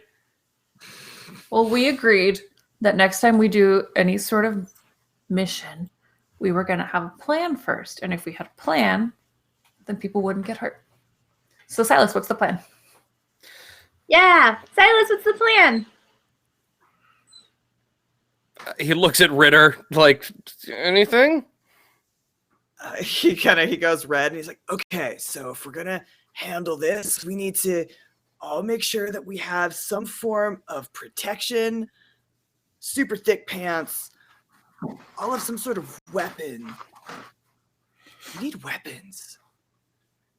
Actually looks down at her like windbreaker pants. Like, He's like, wait, no, I have an idea. And like he kind of like he adjusts in his seat and he's like, all right, so like I did this like a couple times with friends and whatnot. It's called Dungeons and Dragons. And like you make a character, right? And you have weapons and armor and stuff like that. And you could do spells, but I don't think we could do spells. And he kind of like his eyes squint at Darcy, wondering if whether or not she can do spells.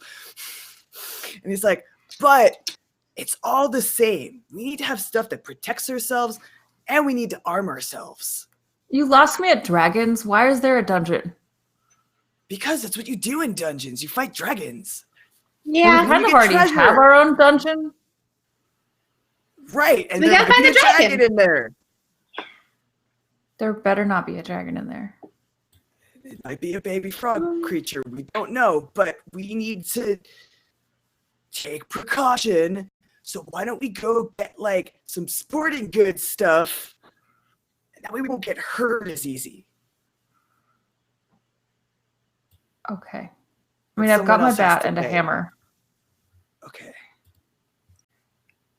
I think I've proven that I'm not good with those things. Well, actually, That's- I mean, So question: Is it daytime?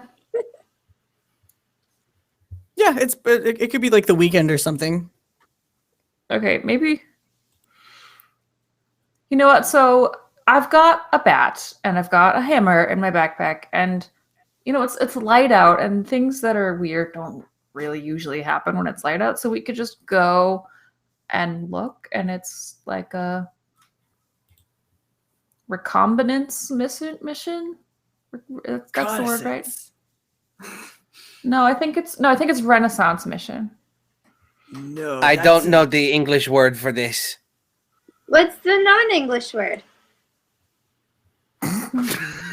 talking about. Pull that Swedish out of your butt, Mike. Yeah, where's that Swedish, Michael? I technically said not English. You can pick any language. That is true.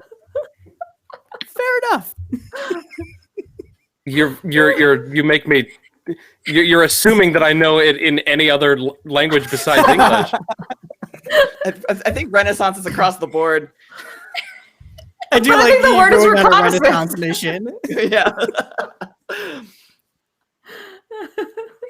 Spawning. Oh, cool. Boning mission. It means looking around. Oh, I do that all the time. Spawning. You're super good at it. Oh, thanks. So should we just go look briefly, then go get stuff to arm ourselves? Yeah, makes sense. Okay. You know, And Silas kind of grips his cane a little bit tighter and is ready to go. cool. We'll go And- trundle over to the park. On the way over there, I could totally tell you guys how to make like a fireball with a lighter and a can of hairspray. Yeah. What could Richard, do you possibly have a go can of wrong? hairspray on you? Not on me, no. At home, we could get one probably from my mom. You seem So to be as good you with are- fire. Actually, fire really scares me, but it worked against the squiggles that you call them. Yeah.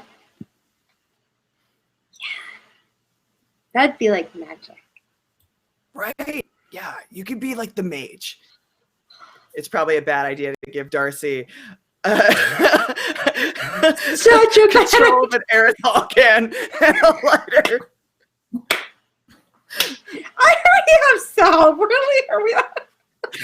Just set Sal on fire, and that's what happens. Oh, God. I mean, it Just could work. install I it don't know, on it's your Sal. game. So I'm Yeah, having can I a- charge this to Sal and just? Sal got upgraded from Daquan, so if you tinker around, you might be able to do some stuff with Sal.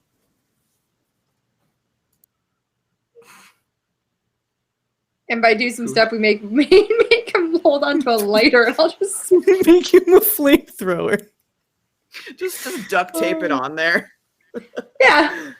Oh my Half his god. body's my duct tech taped. rolls, yeah.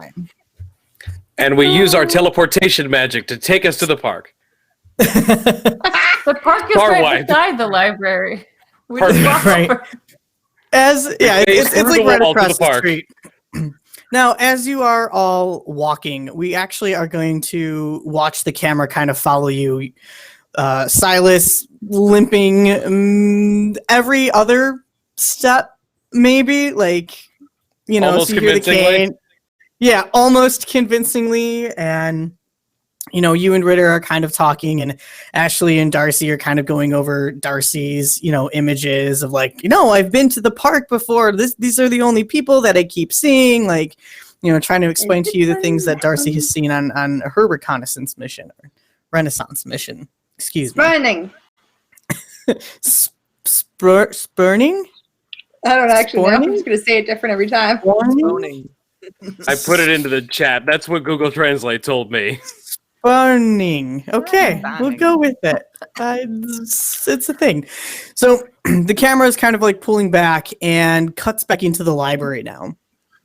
And you see Mrs. Norris, like, you know, stacking a pile of books and just kind of like humming and dancing to herself as she's doing it. Because now she's got these like little headphones, you know, over her ears. And you see like an orange cord that like hooks onto. She has a fanny pack where there is a Walkman inside. And so she's just rocking and putting, you know, some books up that she's got to go stack or push out, you know, on her little cart. And there are other students and little kids that are in the library that are reading books.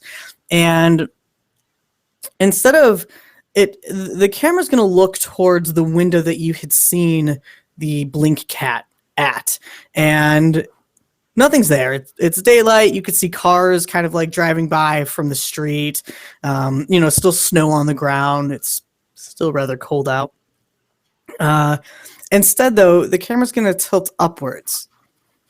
And you just see this broken, again, crooked, kinked tail just kind of like swishing awkwardly back and forth as the blink cat had been sitting on top of the bookshelf, on one of the bookshelves, observing you.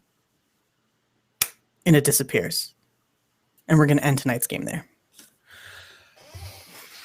Fuck that cat. Fuck that cat real hard. No, I don't want him. Okay, hold on. If I had rolled a single success, would I have seen that fucking cat? No, you would have not. You would thank not God. Okay, I feel better. No, not at all. This is a cinematic blink cameo. Correct. Well played, you kids. Oh my gosh. Wow. You're amazing. All of you. Oh, thank you so much for just being super, super awesome. And thank you to everybody who came out tonight to hang out with us and catch up on this crazy 1980s ride that is the Tales from the Loop. We sincerely appreciate you watching, supporting the channel, supporting the show, and chatting with us tonight. And a big, again, a shout out to Gizmo Arts for picking a number. This would have gone one of 4 ways tonight, and it just happened to go Silas's way. So, wow. That's so perfect, though. Yeah, that was actually great. I really enjoyed it. We're going to go ahead and close out, though, do a little round robin again.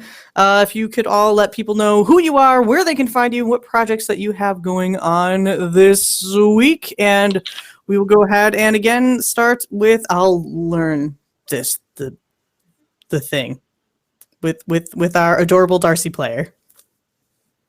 Hi. I was literally nearly crying of laughter at a couple points. Especially with the wait, you can't draw legs or arms. It was 3 comprehend checks to understand that's just kind of how she draws, and I couldn't get it. So 18 dice. 18 dice. 18 all dice. you needed was 1. That's how this game works. To be successful in anything, you just need 1d6 to roll a 6 one time. Yeah. I enjoyed that immensely, and Darcy now has the life philosophy of maybe we're all just ghosts. So it's gonna be great. That's the other end of the pin. Yeah, right. Hi, everybody. I am Natalie, also known as Chaotic Rogue. You can find me on Twitter at Chaotic Rogue, which is where I put most of my projects at this point because the list got kind of long. You can find me mostly on Twitter rambling about TTRPGs, where I play ridiculous other characters in various streams, like coming this Sunday at 11 a.m. EST on Gold Heart Gaming. I'm playing in Legacy of Eldrin, which is going to be awesome. It's our first game. I'm really excited for that. And then Monday nights at 10 p.m. on Straticus Academy, where I play in Conan. I am also doing work with the Mage College and part of the Uncaged Anthology, which the Volume 1 comes out March, I believe, 12th. So where I'm a writer in that. Anyways, that's me. What's going on, Ritter? Where can we find you this week, Jules? You can find me many places. First of all, good game. Thank you, kids, for the choice that you made.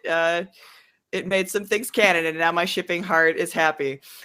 Gosh, yeah, it's not a slow burn anymore. It's like a right there.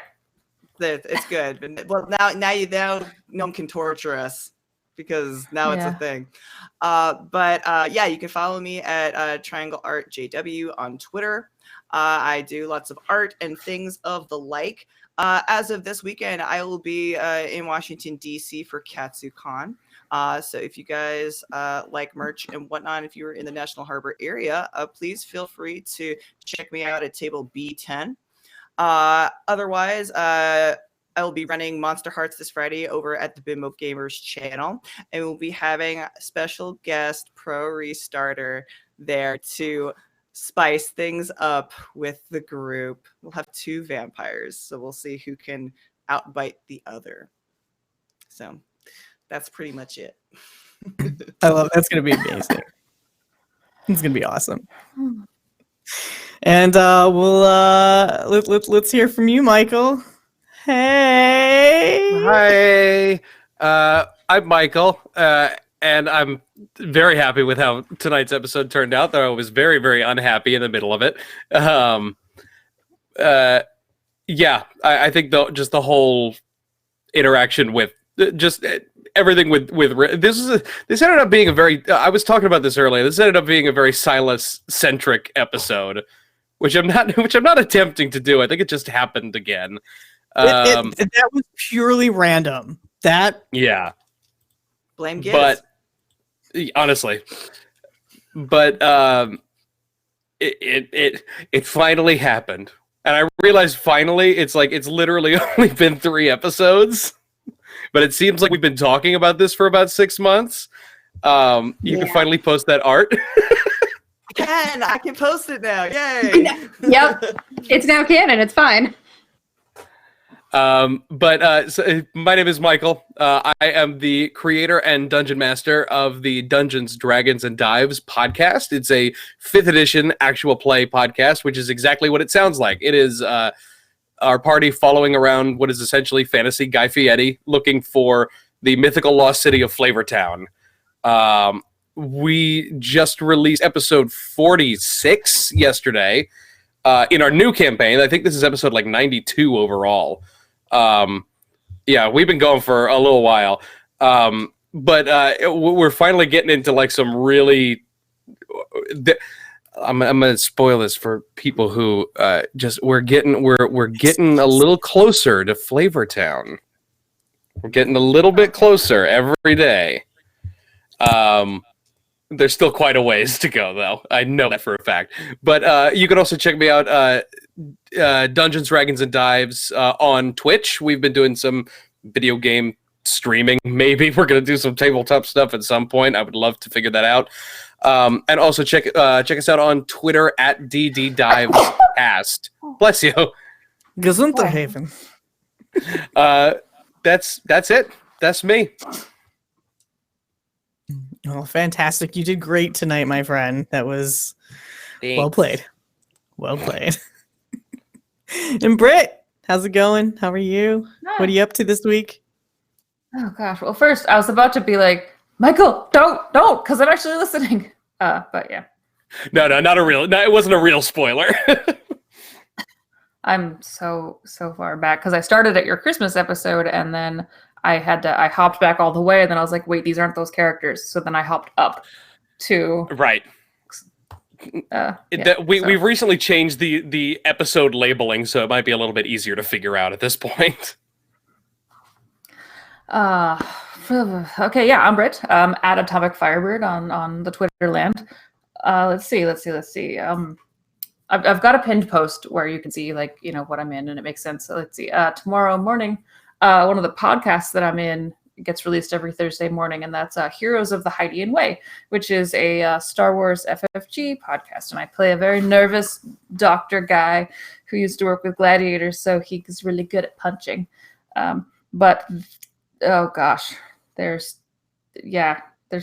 stuff happening in the one coming out tomorrow, so I'm very excited about that one. But yeah, I've got a D&D game, I've got a Dungeon World game, I've got stuff. But yeah. And this. Well done. Well done, Britt. Thank you. Sorry. I'm actually really excited for Hiding Way. It is a seriously good show. It's everybody on it is amazing and the editing is really, really good. So definitely that was one of the most intimidating casts that I've ever joined because I was like a mid-season replacement for somebody that had to leave for schedule reasons, and being a replacement for an established thing. Oh gosh. Yeah, that's tough. But you're doing great, so keep it up. My name is Gnome. and you can find me everywhere on the internet as Nomadic. Twitter, Twitch, Instagram. I don't. You literally can Google it, and Flashdance will pop up now. I I am here every Wednesday night with this amazing cast, playing probably my favorite game. I love Tales from the Loop. I love it so much, and you all just make it that much more special for me. So thank you. I just want to, say that you guys are seriously fantastic. I'm also part of a podcast called Rise of the Demigods. We release episodes every Sunday as a podcast, but it also airs live-ish, pre-recorded live on Wednesdays when we're here. I'm in two places at once. It's fantastic. Tomorrow, though, I'm on Pro Restarter's channel playing in a D&D 5e game called The Little Things, where we play kids. We are age like 8 to 12. Trying to go through this crazy land of Faerun and not lose our innocence. It's a game about purity, and Little Red Dot is our dungeon master, and she is fantastic. And then on Friday, we are back on Grimjack's channel with Invisible Sun, and I'm super excited because I haven't technically played an episode yet.